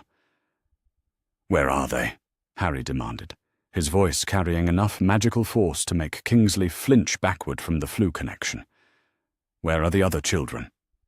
"That's what we're trying to determine," Kingsley replied. "But Harry, I need you to understand. Some of Dumbledore's supporters in the Order believe that what was done to you was necessary. They're not going to give up these other children without a fight." "Let them try," Sirius said, his voice carrying the deadly calm of someone who'd spent 12 years in Azkaban dreaming of revenge. "Or let them try to justify systematically abusing children in the name of the greater good." "It won't be that simple," Snape interjected, his dark eyes fixed on something beyond the immediate conversation. "Dumbledore has supporters throughout the Ministry, the Wizengamot, and the Order. They'll argue that disrupting his carefully laid plans will doom the wizarding world to destruction under the Dark Lord's rule. Then they'll have to explain that position to the families of the children they've been torturing," Harry said, his magical aura blazing with silver fire that made the very air burn with possibility. "Because I'm not going to let this stand. I'm not going to let other children suffer the way I did, while everyone stands around, debating the greater good." McGonagall looked at Harry. Really looked at him, seeing not the struggling student she'd known for 5 years, but the powerful young wizard he'd always had the potential to become, and made a decision that would define the rest of her career. "Then we stop them," she said simply, her voice carrying the authority of someone who'd spent decades in magical education and law enforcement. "We find these children, we remove them from whatever conditioning they've been subjected to, and we hold accountable every person who participated in their abuse." "The Order won't unite behind that position," Snape warned, his professional assessment of political realities overriding his personal feelings. "Too many members believe that Dumbledore's methods, however distasteful, are necessary to defeat the Dark Lord." "Then the Order can split," Harry replied, his power settling into a steady, controlled flame that nonetheless made everyone present acutely aware of his strength. "I'm not interested in belonging to any organization that thinks systematic child abuse is acceptable under any circumstances." As if summoned by Harry's declaration, the kitchen flue activated again, admitting the worried face of Remus Lupin. But where Kingsley had shown grave concern, Lupin's expression carried disappointment and barely controlled frustration. "Harry," Lupin said carefully, his voice carrying the measured tone of someone trying to diffuse a dangerous situation. "I know you're angry about what you've learned, but you need to consider the broader implications of your actions. Dumbledore's methods may have been harsh, but they were designed to prepare you for a war that threatens everything we hold dear." The temperature in the kitchen seemed to drop several degrees as every person present focused their attention on Lupin with the intensity of predators assessing a threat. "Are you?" Harry said very quietly, his voice carrying harmonics that made the magical atmosphere itself seem to hold its breath. "Are you suggesting that what was done to me was justified?" Lupin's silence was answer enough. The battle lines had been drawn. On one side stood those who believed that systematic child abuse could be justified by sufficient necessity. On the other stood those who refused to accept that any cause could excuse the deliberate torture of children. And in the center of it all stood Harry Potter, no longer the controlled weapon Dumbledore had crafted, but a young man with the power to reshape the wizarding world and the determination to ensure that no other child would suffer as he had. The war for Harry's soul was over. The war for the souls of 17 other children was just beginning. Chapter 9. The Horcrux Solution. The solution came to Bill at 3 in the morning, born from the combination of exhaustion, desperation, and the kind of methodical analysis that had kept him alive in Egyptian tombs, where one wrong assessment meant death. He sat in the Burrows' kitchen, surrounded by curse-breaking manuals, dark magic texts borrowed from the Black family library, and crystal recordings of every magical signature he'd detected in Harry's scar over the past week. "It's not parasitic," he said suddenly, his voice cutting through the pre-dawn quiet like a revelation. "Yet the soul fragment isn't feeding on Harry by choice. It's being forced to integrate with his magical signature by the suppression wards. Without those wards constantly weakening Harry's natural defenses, his magical core should be able to reject the foreign essence completely. Charlie looked up from the dragon handling manual he'd been studying, his expertise in volatile magical creatures offering a different perspective on the problem. "You're thinking of it like a magical creature rejecting incompatible magical energy?" "Exactly like that," Bill confirmed, pulling out his soul glass mirror to examine Harry's current magical signature. "Look at this. Since we removed the suppression wards, the soul fragment has been getting weaker. Harry's natural magical strength is already beginning to push it out, but the process is too slow and too dangerous without intervention." Harry appeared in the kitchen doorway, drawn by the sound of voices and the lingering effects of suppression ward removal that made him sensitive to magical discussions anywhere in the house. His unrestricted power had been growing steadily over the past few days, and the silver radiance of his magical aura was now visible even to those without specialized training. "You think you can remove it safely?" Harry asked, settling into a chair across from Bill with the careful precision of someone whose magical output required constant conscious control. "Without killing me in the process?" "I think we can help your natural magical defenses do what they're already trying to do," Bill replied, his Cursebreaker's instincts telling him that timing was critical. "But it's going to require expertise from all of us. Curse-breaking techniques to isolate the fragment, dragonfire essence to burn away the binding magic, advanced transfiguration theory to separate the soul components cleanly." Sirius emerged from the Black family library, carrying an armload of texts that radiated dark magic, with enough intensity to make the kitchen's protective wards pulse in response. "The Black family archives contain extensive records of soul magic and spiritual contamination," he said, his voice carrying the grim satisfaction of someone turning his family's dark legacy to protective purposes, "including procedures for removing unwanted spiritual influences without harming the host." "The procedures are theoretical," McGonagall warned, joining them at the kitchen table with the advanced transfiguration texts she'd brought from Hogwarts. "No one has attempted this kind of soul separation on a living subject in over 3 centuries. Because no one has had access to a subject whose magical core was powerful enough to survive the procedure," Charlie interjected, his dragon handler's expertise allowing him to assess Harry's current magical capacity.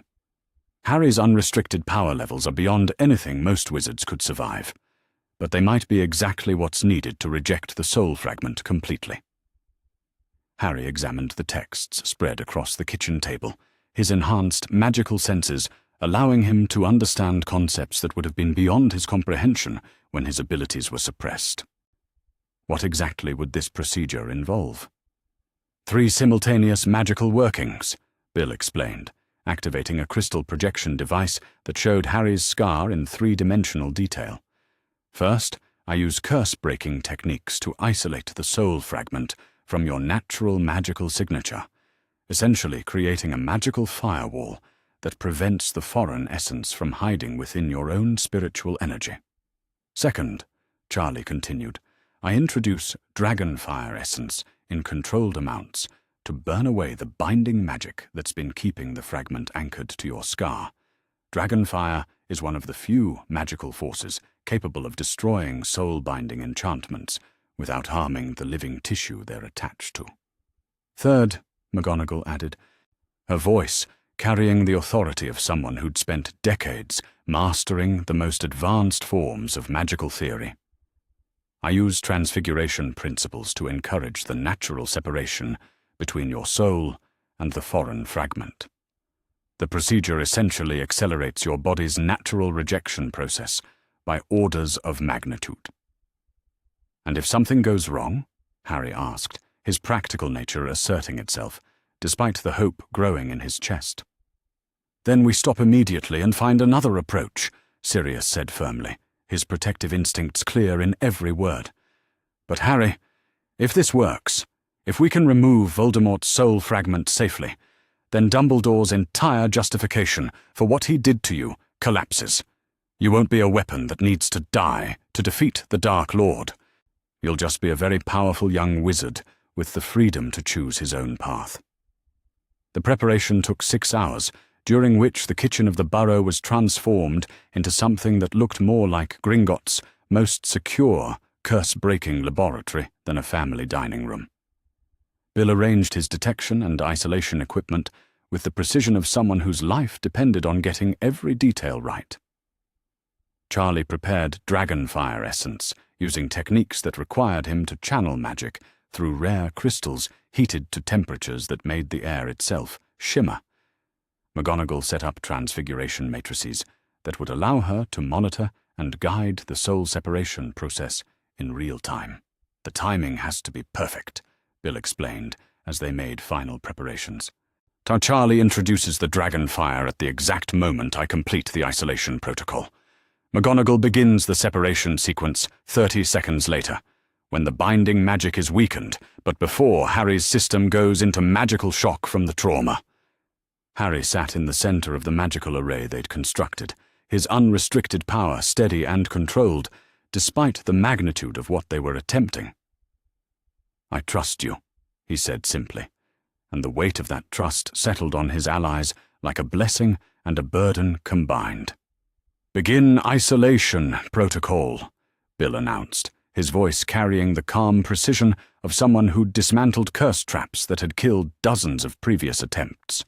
The first stage of the procedure felt to Harry like someone was carefully separating individual threads from a tangled knot inside his skull.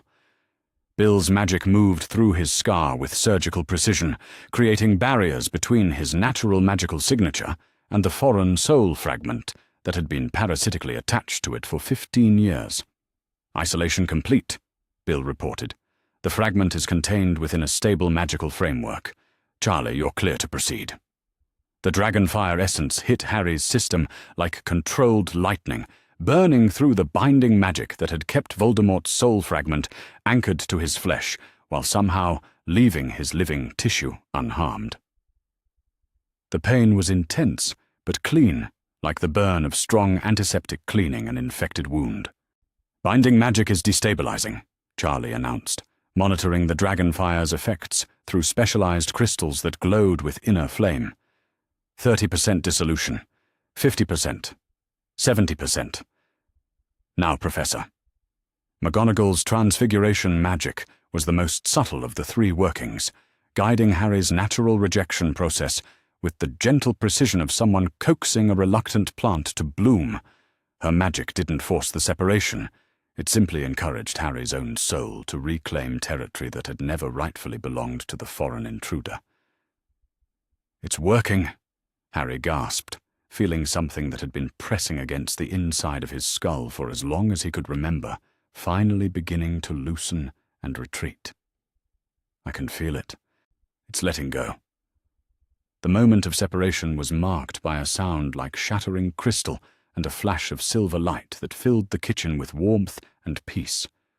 The soul fragment, a writhing mass of spiritual darkness that had corrupted Harry's magical development for 15 years, tore free from his scar with a shriek that existed on frequencies beyond normal hearing.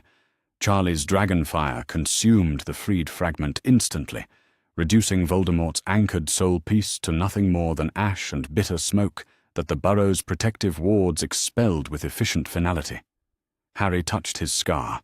The physical mark remained, but for the first time in his life, it was nothing more than scar tissue. No foreign presence pressed against his thoughts. No alien anger or hatred leaked into his emotions. Or no connection existed between him and the dark wizard who'd tried to kill him as a baby. "It's gone," Harry whispered, his voice carrying wonder and relief in equal measure. "It's completely gone. I can't feel anything but me." The magical signature analysis that Bill performed immediately after the procedure confirmed what Harry already knew in his bones. His scar showed no trace of foreign spiritual contamination. His magical aura blazed with pure silver light, unmarred by any darkness.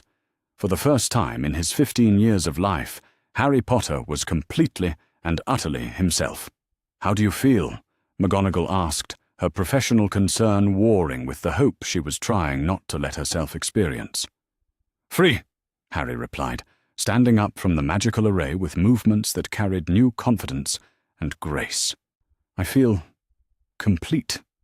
Like I've been holding my breath my entire life and can finally exhale. The sound of apparition in the garden announced an arrival that made every person in the kitchen reach for their wands. Albus Dumbledore appeared in the doorway moments later, his ancient eyes immediately focusing on the residual magical signatures that told him exactly what had just occurred. "What have you done?" Dumbledore asked, his grandfatherly facade completely abandoned in favor of cold fury. "Do you have any idea what you've just destroyed?" "We've freed Harry from 15 years of spiritual parasitism," Sirius replied, his voice carrying the deadly calm of someone who'd found his life's purpose in protecting his godson. "We've removed the excuse you used to justify systematic child abuse." Dumbledore's gaze fixed on Harry with the intensity of someone assessing a critical strategic asset. "The connection was necessary, Harry. It was the key to understanding Voldemort's plans, to tracking his movements, to controlling me," Harry interrupted, his voice carrying harmonics of power that made the very air around him burn with possibility. "The connection wasn't giving you intelligence about Voldemort. It was giving you a way to monitor and manipulate every aspect of my development." "For the greater good," Dumbledore said, raising his wand as Harry's power levels spiked in response to his emotional state. "Everything I did was to prepare you for the role only you could fulfill." "The role of willing sacrifice," Harry replied, his magic now visible as spirals of silver fire that made Dumbledore's considerable power look dim by comparison. "But I'm not your sacrifice anymore, Professor. I'm not your weapon. I'm not your tool to be used and discarded when convenient." Harry stepped forward, his unrestricted magical aura blazing with power that had never been touched by foreign influence or systematic suppression. "I'm Harry Potter. I choose my own destiny, and I choose to live." Dumbledore stared at Harry for a long moment, seeing not the controlled weapon he'd spent 15 years crafting, but a free young man whose power exceeded anything he'd calculated into his carefully laid plans. "This changes nothing," Dumbledore said finally, but his voice carried the hollow ring of someone whose primary justification had just been stripped away. "Voldemort must still be defeated. The prophecy can go to hell," Harry said, his power settling into a steady, controlled flame that nonetheless made everyone present acutely aware of his strength. "I'll face Voldemort because he's a monster who needs to be stopped, not because some old prediction says I have to die for the greater good." As Dumbledore apparated away without another word, leaving behind only the acrid smell of displaced magic and thwarted plans, Harry looked around the kitchen at the faces of the people who had given him the greatest gift imaginable, the freedom to choose who he wanted to become. For the first time in his life, Harry Potter was truly free, and he intended to use that freedom to ensure that no other child would suffer as he had, but regardless of what prophecies or greater goods might demand their sacrifice. Chapter 10. Legal Reckoning. The formal Wizengamot hearing convened on a Tuesday morning in late July, the ancient chamber filled with an atmosphere of tension and barely controlled magical energy that had nothing to do with the weather-working charms typically used for comfort. Every seat in the gallery was occupied by witches and wizards whose presence represented the full spectrum of magical Britain's political and social hierarchy, all gathered to witness what many considered the most significant legal proceeding in decades. Harry Potter sat in the witness chair at the center of the chamber, his unrestricted magical aura creating a visible field of silver light that made the ancient stones themselves seem to pulse with responsive energy. Both the physical change in him since the soul fragment's removal was immediately apparent to anyone with magical sight, where once there had been a dimmed, suppressed magical signature barely worthy of notice. Now there blazed power that made the assembled Wizengamot members shift uncomfortably in their seats. "This hearing," announced Madame Bones, her voice carrying across the chamber with the authority of someone who'd spent decades in magical law enforcement, "has been convened to address formal charges of child endangerment, illegal magical experimentation, and systematic abuse brought against Albus Percival, Wulfric Brian Dumbledore, in his capacity as unofficial guardian of Harry James Potter. Bill Weasley approached the testimony podium with the calm confidence of someone whose professional expertise had never been successfully challenged. His Cursebreaker's training had taught him to present complex magical analysis in terms that non-specialists could understand, and he applied that skill now to describing 15 years of systematic magical abuse with clinical precision. The ward structure at number 4 Privet Drive, Bill testified, activating a 3-dimensional magical projection that showed the chamber exactly what he'd discovered, consisted of 7 distinct layers of binding and suppression magic, all designed to prevent Harry Potter from accessing his natural magical capacity while channeling his suppressed power to strengthen foreign spiritual contamination embedded in his scar. The murmur that ran through the assembled Wizengamot members was like distant thunder, growing louder as the full implications became clear. Several members leaned forward in their seats, their professional interest in magical theory warring with their horror at its application to a child. "Are you stating under oath," asked Amelia Bones, "that these ward structures were designed not to protect Mr. Potter, but to deliberately weaken him while strengthening what we now know was a fragment of you-know-whose soul?" "That is exactly what I'm stating," Bill replied, his voice carrying the weight of absolute professional certainty. "Every suppression ward, as every compulsion charm, every blood magic ritual performed on that property was designed with a single purpose: to prepare Harry Potter for eventual spiritual possession while keeping him too weak to resist the process." Arthur Weasley's testimony focused on the legal and bureaucratic violations that had enabled Dumbledore's systematic abuse to continue unchallenged for 15 years. His presentation was methodical and devastating, drawing on decades of ministry experience to demonstrate how proper oversight procedures had been deliberately bypassed or ignored. Harry Potter was placed with the Dursleys without going through established magical guardianship procedures, Arthur testified, presenting document after document that showed the absence of proper legal framework. No ministry oversight was established for his welfare, or no regular health or development assessments were conducted. No legal authority was granted for the experimental ward work that Professor Dumbledore admits to performing. "Are you saying," interrupted Cornelius Fudge from his position as an observing ministry official, "that Professor Dumbledore operated completely outside legal authority for 15 years?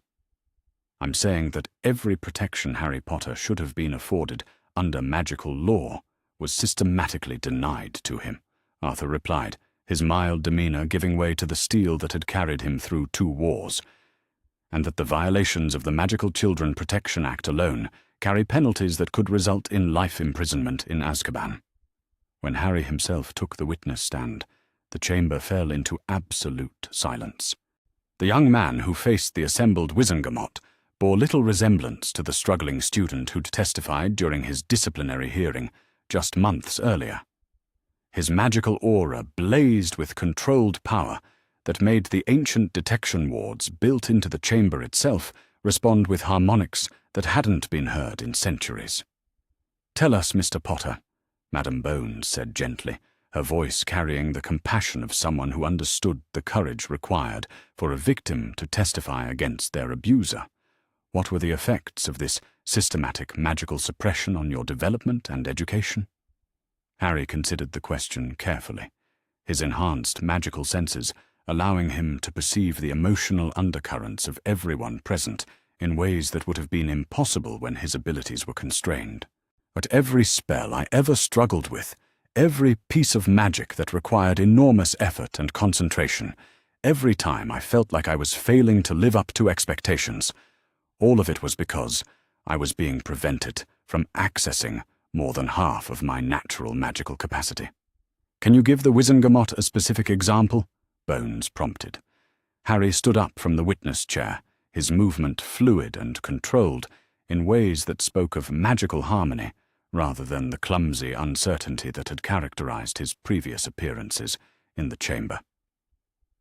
Every transfiguration lesson with Professor McGonagall, I struggled to achieve basic transformations that should have been effortless for someone with my natural abilities. I thought I was simply bad at transfiguration. He raised his hand, and without speaking a word or using a wand, transformed the witness chair into a living tree whose branches spread across the chamber floor and whose leaves rustled with magic that made the air itself sing with possibility. The silence that followed this demonstration was profound, broken only by the soft whisper of magical leaves and the barely audible intakes of breath from Wizengamot members who were witnessing wandless, wordless magic of a complexity that most of them couldn't achieve with their most powerful foci. "That," Harry said quietly, allowing the tree to transform back into a chair with the same effortless control, "is what I'm naturally capable of when my magic isn't being suppressed to prevent me from becoming too powerful to control." Albus Dumbledore's defense, when he finally took the witness stand, was both comprehensive and morally bankrupt. He admitted to every charge brought against him, while maintaining that each violation of Harry's rights had been necessary to serve what he considered the greater good. "Everything I did," Dumbledore testified, his blue eyes no longer twinkling with grandfatherly warmth, but blazing with the conviction of someone who believed absolutely in the righteousness of his cause, was designed to prepare Harry Potter to make the ultimate sacrifice required to defeat Lord Voldemort. The prophecy was clear. One must die at the hand of the other. I simply ensured that when that moment came, Harry would be psychologically prepared to choose death willingly. "And you felt you had the right to make that decision for a child?" Madame Bones asked, her voice carrying the weight of someone whose own family had been destroyed by both dark wizards and those who claimed to fight them. "I had the responsibility," Dumbledore corrected, his voice carrying absolute certainty. "The responsibility to ensure that our world would survive Lord Voldemort's return, regardless of the personal cost to any individual. Including the cost to a child who never consented to being sacrificed for your interpretation of the greater good. Some decisions," Dumbledore replied, "are too important to be left to children." The vote was not as close as Arthur had feared. When Madame Bones called for the formal decision, the result was overwhelming. Albus Dumbledore was found guilty on all charges and stripped of all authority over Harry Potter's welfare, education, and future decisions. The Wizengamot further ruled that Harry, having demonstrated both magical maturity and independence of thought far beyond his chronological age, was to be granted legal emancipation, effective immediately. "Harry James Potter," Madame Bones announced, her voice carrying across the chamber with the weight of legal finality, "you are hereby granted full legal independence and control over your magical education, financial affairs, and personal decisions. No individual or institution may claim guardianship authority over you without your explicit consent." The implications of this ruling rippled through the chamber like the aftershocks of a magical earthquake. Harry Potter, at 15 years old, was now legally an adult in the eyes of magical law, free to make his own choices about everything from where he lived to how he used his extraordinary magical abilities. "Furthermore," Bones continued, "this Wizengamot establishes a new standard for magical child protection. Any attempt to suppress or manipulate a child's natural magical development without their informed consent and regular independent oversight will be considered a crime against the magical community itself." As the formal proceedings concluded and the chamber began to empty, Harry remained seated for a moment, feeling the weight of complete independence settling on his shoulders like a cloak that fit perfectly for the first time in his life. He was no longer anyone's weapon, anyone's sacrifice, anyone's tool to be used for purposes beyond his understanding or consent. Arthur approached him as the last of the Wizengamot members filed out, his expression carrying the pride of a father, watching his son take his first independent steps into adulthood. "How do you feel, Harry?" "Free," Harry replied, standing up and allowing his magical aura to settle into the comfortable, controlled radiance that was becoming his natural state. For the first time in my life, completely free. Molly appeared beside her husband, her maternal instincts warring with her recognition that the boy she'd helped raise was now legally a man capable of making his own decisions. "You know you'll always have a home with us, don't you, dear? Independence doesn't mean you have to be alone." Harry smiled, the expression carrying warmth and gratitude that made his magical aura pulse with silver light. "I know, and I'll always be grateful for what your family did to save me. But I also know that I have work to do now, other children to find and help, systems to change, people to hold accountable for what they've done." "The 17 other children Kingsley mentioned?" Bill asked, his Cursebreaker's instincts already anticipating the challenge of identifying and freeing other victims of Dumbledore's systematic manipulation. "And however many more we haven't found yet," Harry confirmed, his voice carrying the determination of someone who'd found his life's purpose in protecting others from the abuse he'd endured. "No child should suffer what I did. No child should be conditioned for sacrifice in the name of someone else's greater good." As they left the Wizengamot chamber together, Harry walking with the confident stride of someone who owned his own destiny for the first time, the magical community began to grapple with the implications of what had been revealed. The boy who lived was no longer a symbol to be managed and controlled. He was a free agent with power beyond most wizards' comprehension and the determination to use that power to protect others. The war against Voldemort would continue, but it would be fought on Harry's terms, with methods he chose, for reasons he accepted. And perhaps most importantly, it would be fought by someone who understood the true cost of allowing fear and necessity to justify the systematic abuse of those who couldn't protect themselves. The legal reckoning was complete. The real work was just beginning. Chapter 11. A New Path Forward.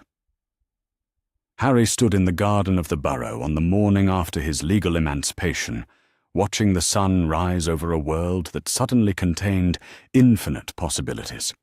For the first time in his life, every decision about his future, where he lived, how he trained, whom he trusted, what causes he supported, belonged entirely to him.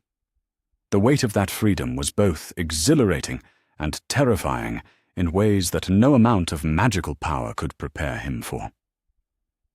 "Second thoughts?" Molly asked gently, joining him among the gnome-infested flower beds with 2 cups of tea and the careful expression of someone trying not to influence a decision she desperately hoped would go in her favor.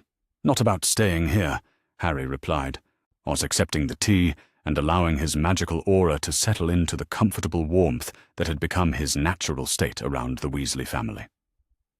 "About everything else. I have the legal right to make my own choices now, but I'm not sure I know how to use it responsibly." Arthur appeared from the direction of the shed, his arms full of the advanced magical theory texts that Harry had requested for his new training regimen. "Responsibility isn't about making perfect choices," he said, setting the books down on the garden table with the reverent care reserved for dangerous but valuable magical items. "It's about making your choices for the right reasons and accepting the consequences when you get things wrong." The books Arthur had procured through his ministry contacts represented magical education at a level that most wizards never achieved. Advanced transfiguration theory, experimental charms work, defensive magic that went far beyond simple shielding, and offensive techniques that required both power and precision to avoid catastrophic accidents. They were the kind of texts typically restricted to postgraduate study, but Harry's demonstrated abilities had convinced the relevant authorities to make exceptions. "Professor McGonagall sent a curriculum recommendation," Arthur added, pulling out a scroll covered in the precise handwriting that had marked Harry's transfiguration essays for 5 years. "She's offered to provide private tutoring during your advanced magical development, free of charge." Harry unrolled McGonagall's letter, reading her formal offer with growing amazement.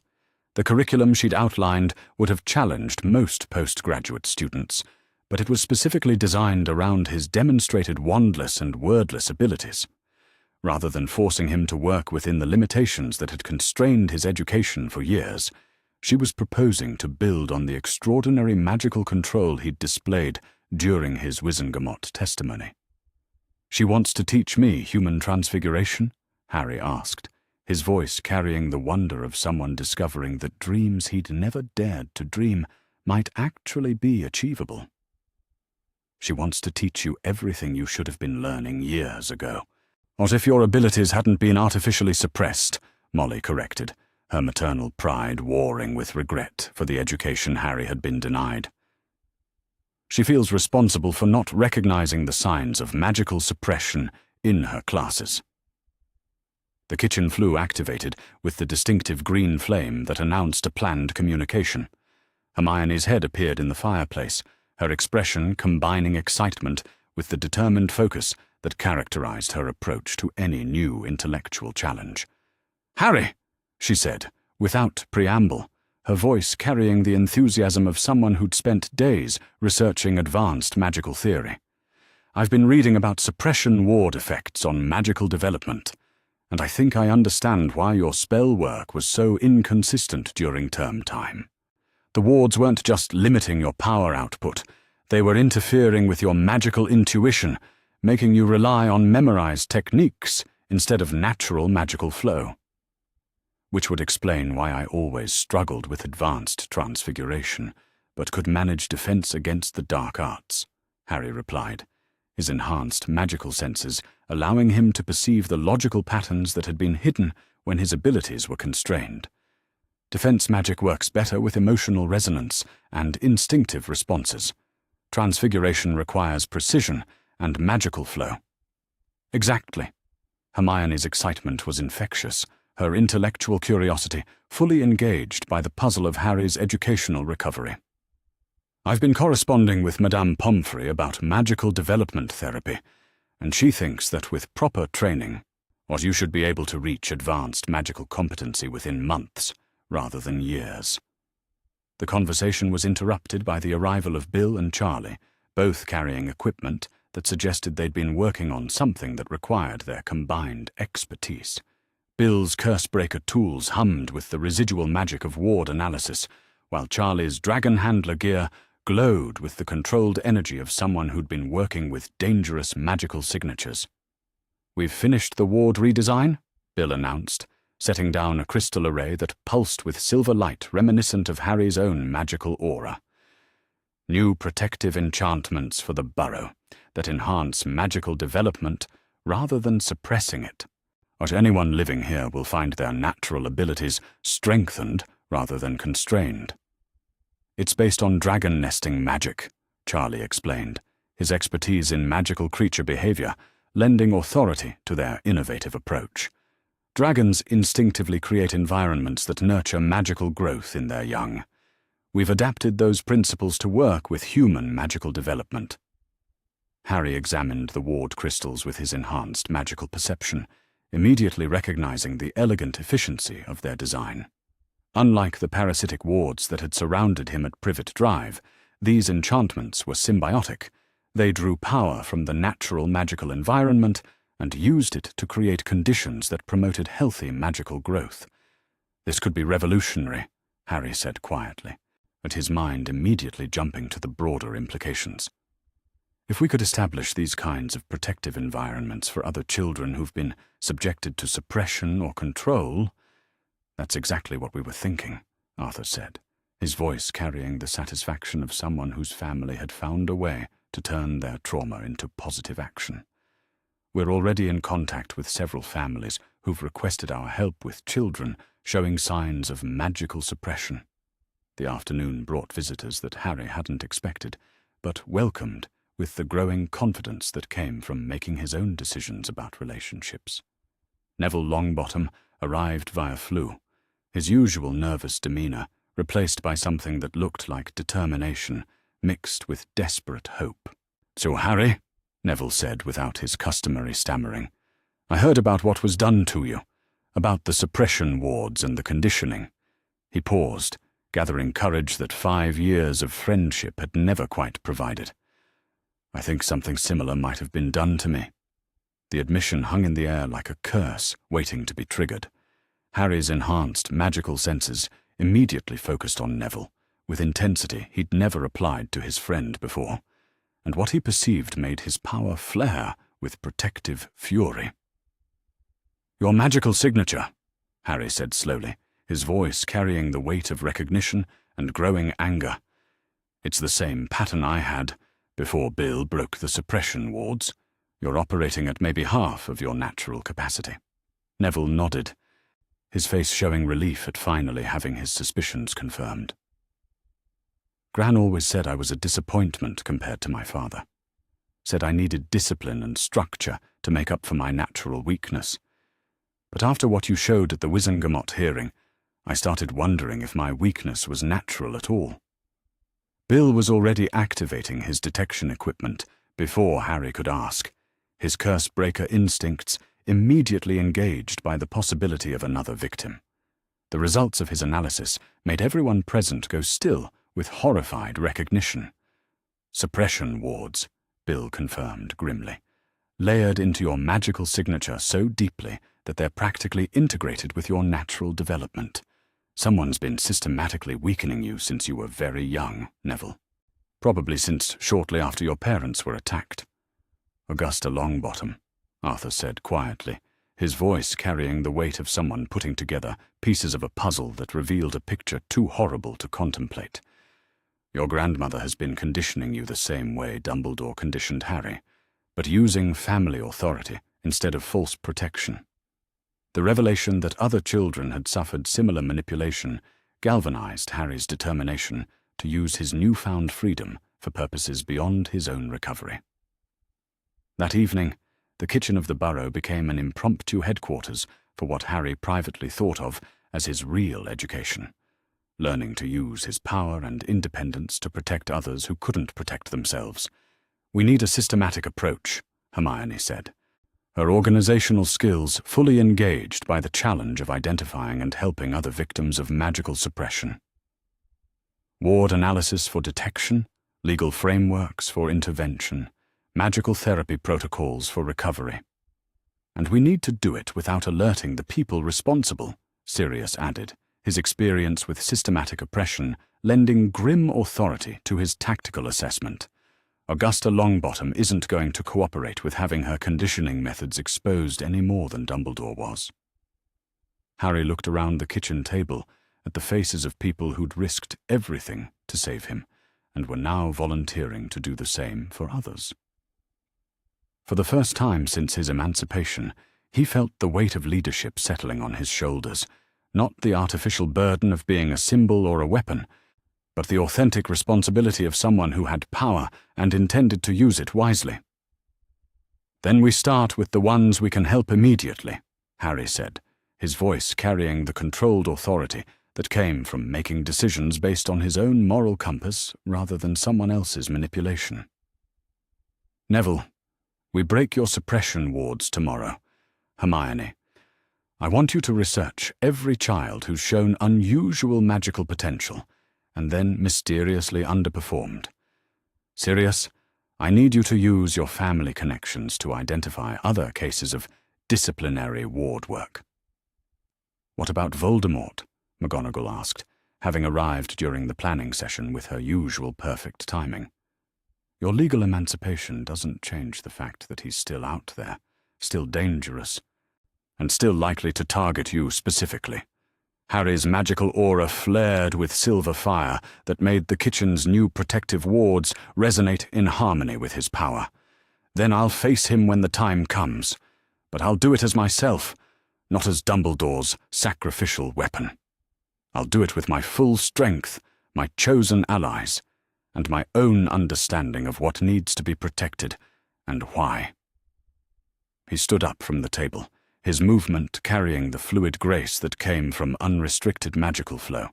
"I spent 15 years having other people make decisions about my life, my training, my relationships, and my future. I'm not going to spend whatever time I have left doing the same thing just because there's a war going on." As the evening planning session concluded, and his friends and family prepared to leave, Harry walked back out into the Burrows garden, feeling the gentle pulse of the new protective wards that enhanced, rather than constrained, his magical development. For the first time in his life, he was surrounded by magic that wanted him to grow stronger rather than weaker, relationships that were based on choice rather than manipulation, and a future that belonged entirely to his own decisions. Tomorrow he would begin the work of helping other children reclaim their stolen potential. Eventually, he would face Voldemort in a confrontation that would determine the future of the wizarding world. But tonight, he was simply Harry Potter, free to become whoever he chose to be, protected by people who loved him for himself rather than what he represented, and powerful enough to ensure that no other child would suffer as he had. Or the war against Voldemort would continue, but it would be fought on Harry's terms, with methods he approved, for reasons he understood and accepted. And perhaps most importantly, it would be fought by someone who had learned that the most important victory wasn't defeating your enemies, it was refusing to become like them in the process. Chapter 12. The boy who chose Voldemort came for Harry on the last day of summer, when the evening light was fading over the burrow, and the new protective wards hummed with the gentle energy of magic that nurtured rather than constrained. His arrival was heralded not by dramatic apparition or theatrical entrance, but by the sudden, oppressive silence that fell over the garden as every living thing recognized the presence of something fundamentally wrong with the natural order. Harry felt the dark wizard's approach through magical senses that had been artificially dulled for 15 years and were now operating at their full, extraordinary capacity. The connection that had once existed between them, the parasitic link through the soul fragment, was gone, replaced by something far more dangerous. Harry's complete awareness of his own power and his absolute determination to use it freely. "Tom Riddle," Harry said calmly, walking out into the garden to face the figure emerging from the gathering darkness. The name carried across the space between them with the weight of someone who refused to be intimidated by theatrical aliases or cultivated fear. Voldemort's red eyes fixed on Harry with the intensity of someone confronting an impossibility. "You should not exist as you are," he said, his voice carrying the cold fury of someone whose carefully laid plans had been systematically destroyed. "The connection between us, the fragment of my soul that ensured your eventual submission. What have you done?" "I chose freedom over control," Harry replied, his magical aura blazing with silver fire that made the evening air itself burn with possibility. "I chose authentic relationships over manipulated dependencies. I chose to live as myself rather than as someone else's weapon." The battle began not with dramatic gestures or theatrical spells, but with a collision of magical philosophies that had been shaped by fundamentally different approaches to power. Voldemort's magic was built on domination, fear, and the systematic destruction of anything that threatened his control. Harry's power flowed from choice, connection, and the determined protection of those who couldn't protect themselves. Voldemort's first attack came in the form of the Killing Curse, the same spell that had failed to kill Harry as an infant, but had left him marked and manipulated for 15 years. Harry didn't dodge or shield. He met the curse head-on with magic that transformed the green light of death into harmless sparks that danced between his fingers like captured starlight. "Impossible!" Voldemort hissed, his pale features twisting with rage at the casual dismissal of his most feared spell. "No one survives Avada Kedavra twice." "No one survives it while carrying a piece of your soul," Harry corrected, his voice carrying the calm authority of someone who understood the magical principles involved rather than simply reacting from fear. "But I'm not your accidental Horcrux anymore, Tom. I'm not your connection to the living world. I'm just a very powerful wizard who's decided you need to be stopped." The duel that followed would have been impossible with Harry's magically suppressed abilities, but with his full power unleashed and his psychological conditioning broken, he met every curse Voldemort threw at him with counters that demonstrated the stark difference between manufactured strength and authentic magical mastery. where Voldemort relied on memorized curses and techniques designed to inspire fear, Harry fought with intuitive magic that flowed like water, adapting to each attack with creativity and precision that spoke of unrestricted magical development. His wandless, wordless spellcasting made him nearly impossible to predict, while his enhanced magical senses allowed him to perceive Voldemort's intentions almost before the dark wizard formed them. But the true difference between them wasn't in magical technique, it was in what they were fighting for. Voldemort fought to maintain control, to preserve the power structure that elevated him above all other considerations. Harry fought to protect the people he'd chosen as family, to defend the principles he'd discovered when given the freedom to develop his own moral compass. "You cannot defeat me," Voldemort snarled, his magical attacks becoming increasingly desperate as Harry turned aside each spell with ease that bordered on contempt. "I have achieved immortality. I have transcended the limitations of mortality itself." "You've achieved spiritual mutilation," Harry replied, his magic flaring with power that made the very air around them shimmer with silver radiance. "You've turned yourself into something less than human in pursuit of control you were never meant to have." The end came, not with a dramatic final spell or climactic magical explosion, but with Harry's simple, absolute refusal to be controlled by anyone else's vision of necessity. When Voldemort attempted to possess him, to force his way into Harry's mind the way he'd done through their connection for years, he encountered not the weakened, conditioned consciousness he expected, but the full power of someone who'd learned to say no to manipulation in all its forms. The backlash destroyed Voldemort instantly, his spiritual essence torn apart by contact with a mind that had been freed from all artificial constraints and limitations. The fragments of soul that had once given him his twisted immortality were consumed by Harry's blazing magical aura, like shadows exposed to sunlight, leaving nothing behind but the memory of choices that had led a brilliant young wizard down a path of systematic, spiritual self-destruction. Harry stood in the garden of the burrow, surrounded by the gentle radiance of his own unrestricted power, and felt something settle in his chest that he'd never experienced before.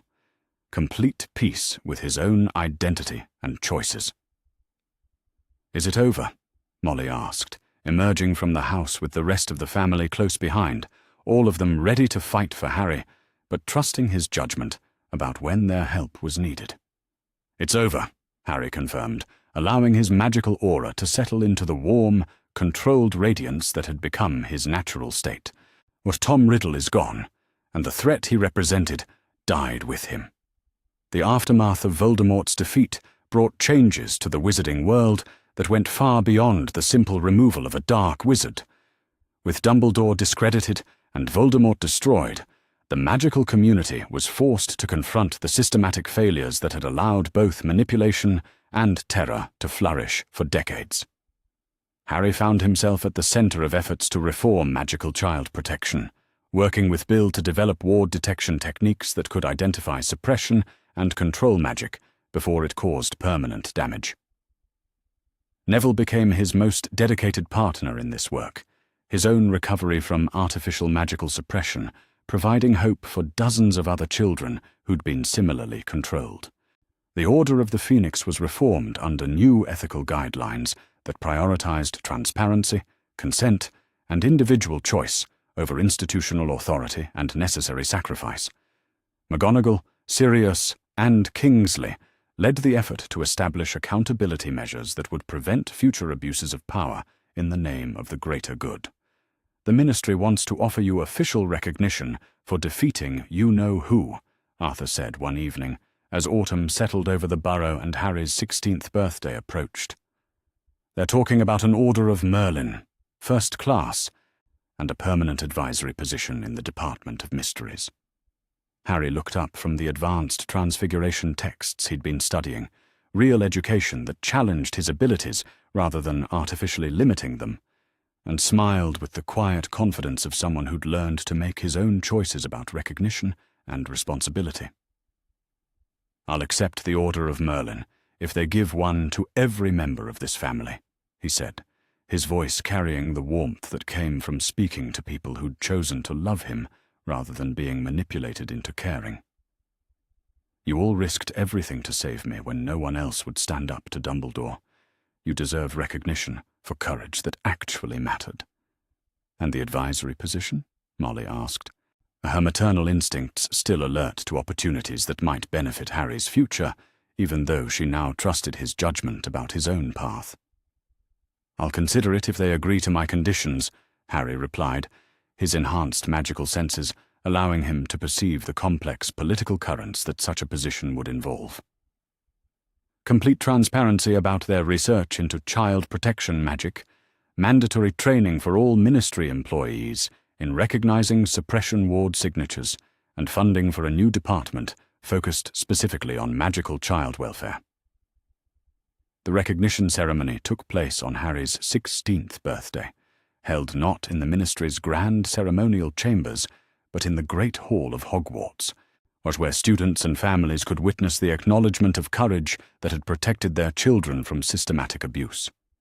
Harry stood before the assembled crowd, wearing robes that blazed with magical protection spells of his own creation, wards that enhanced rather than constrained, that protected without controlling, that offered safety without demanding submission in return.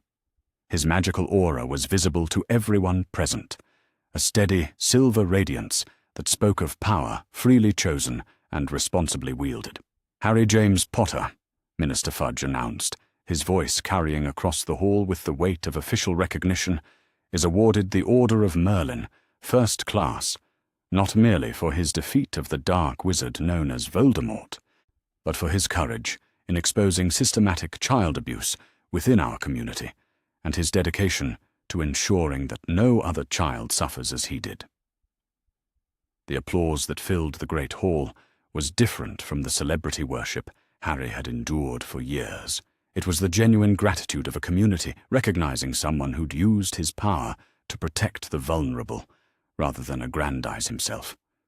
But the moment that mattered most to Harry came after the ceremony, when he stood in the Burrow's kitchen surrounded by the family that had chosen him and that he had chosen in return. Molly was crying with pride. Arthur was beaming with the satisfaction of watching a child become the man he was meant to be, and Bill and Charlie were arguing about whose expertise had been more crucial to breaking the suppression wards. "Got any regrets?" Sirius asked quietly, settling beside Harry with the contentment of someone who'd finally found a way to honor his best friend's sacrifice by protecting his son from all forms of manipulation. Harry looked around the kitchen at the faces of people who loved him without condition or agenda, felt the gentle pulse of protective wards that enhanced his abilities rather than limiting them, and considered the question with the seriousness it deserved. "Only one," he said finally, his voice carrying the wisdom that came from surviving systematic abuse and the choosing to use that experience to protect others. "I regret that it took so long for someone to realize that a child's right to grow up free from manipulation should never be sacrificed for anyone's idea of the greater good." "And now?" McGonagall asked, having joined them for the celebration with the satisfaction of a teacher who'd finally been able to provide the education her student deserved. "Now I continue learning," Harry replied, his magical aura settling into the warm radiance that had become his signature. "I keep helping other children who've been subjected to suppression or control. I build relationships based on choice rather than necessity. And I live as myself rather than as anyone else's symbol or weapon." He stood up from the kitchen table, moving with the fluid grace that came from unrestricted magical flow, and walked to the window where he could see the sun setting over a world that suddenly contained infinite possibilities. "I choose to be Harry Potter," he said quietly, his words carrying across the kitchen with the weight of someone who'd finally learned that the most important power was the freedom to decide who you wanted to become. Not the boy who lived, not the chosen one, not anyone's sacrificial weapon or controlled asset, just Harry. And for the first time in my life, That's exactly who I want to be." Outside the kitchen window, the evening light painted the garden in shades of gold and silver, while new protective wards hummed with magic that nurtured growth rather than constraining it. In the distance, other families were gathered around other tables, safe in the knowledge that their children were protected by systems that valued their development over institutional convenience. It was, Harry thought, as he watched the sunset paint the world in colors of hope and possibility, was exactly the kind of future worth choosing for yourself and fighting to protect for others.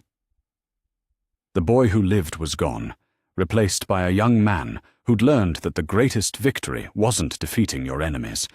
It was refusing to let them turn you into someone you didn't choose to become. And for Harry Potter, that victory was more than enough. But what if Petunia Dursley left Harry on the Weasleys' doorstep, at age 3, and Molly raised him as her 8th child? What if the Sorting Hat refused to sort Harry until Dumbledore answered for what he had done to the boy?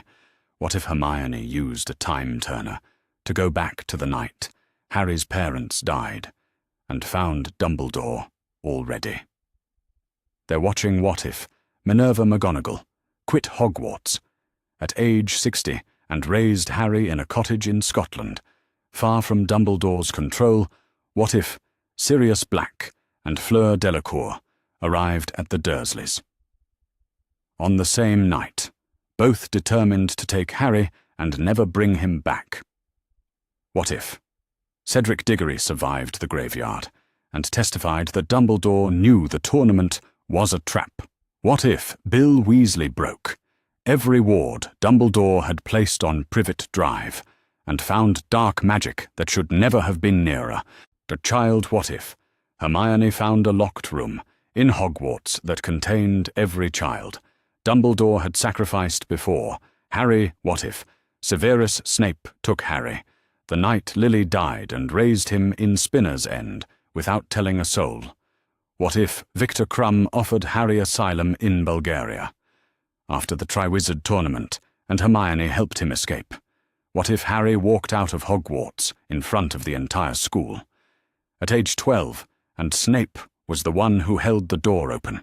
What if Pansy Parkinson overheard Dumbledore's plan in the dungeons and warned Harry before it was too late? What if Lily Potter left a second letter hidden in Gringotts, and it named every person Dumbledore told her to trust? What if Amelia Bones launched a full investigation into Dumbledore after Harry's name came out of the Goblet of Fire? What if the Hogwarts portraits was alive during Harry's trial and every former headmaster testified against Dumbledore? What if Neville Longbottom's grandmother Augusta demanded Harry be placed with her after she learned what the Dursleys had done? What if Draco Malfoy switched sides at age 13 after watching Dumbledore send Harry into the Chamber of Secrets alone? What if Arthur Weasley found Dumbledore's name on a ministry surveillance order for Harry, filed the day after Lily and James died? What if the Goblin Nation declared Harry a protected ward of Gringotts and told Dumbledore he had no authority over the Potter vaults? What if Kingsley Shacklebolt found Harry during a routine or a check on Privet Drive and reported the Dursleys to the ministry? What if Remus Lupin found Lily's diary in the ruins of Godric's Hollow and every entry was about Dumbledore's demands? What if Madame Pomfrey documented every injury? Harry arrived with each September and handed the file to the Wizengamot. What if Blaise Zabini and Hermione Granger formed a secret alliance in 3rd year to get Harry out of Dumbledore's grip? What if Neville Longbottom was the boy who lived instead, and Harry grew up free until Dumbledore came looking for him? At age 14, what if every Hogwarts student in Harry's year signed a petition against Dumbledore, and Luna Lovegood delivered it to the Daily Prophet? What if Fleur Delacour brought the French ministry's auras to Hogwarts after the 3rd task and demanded Harry be released into her custody?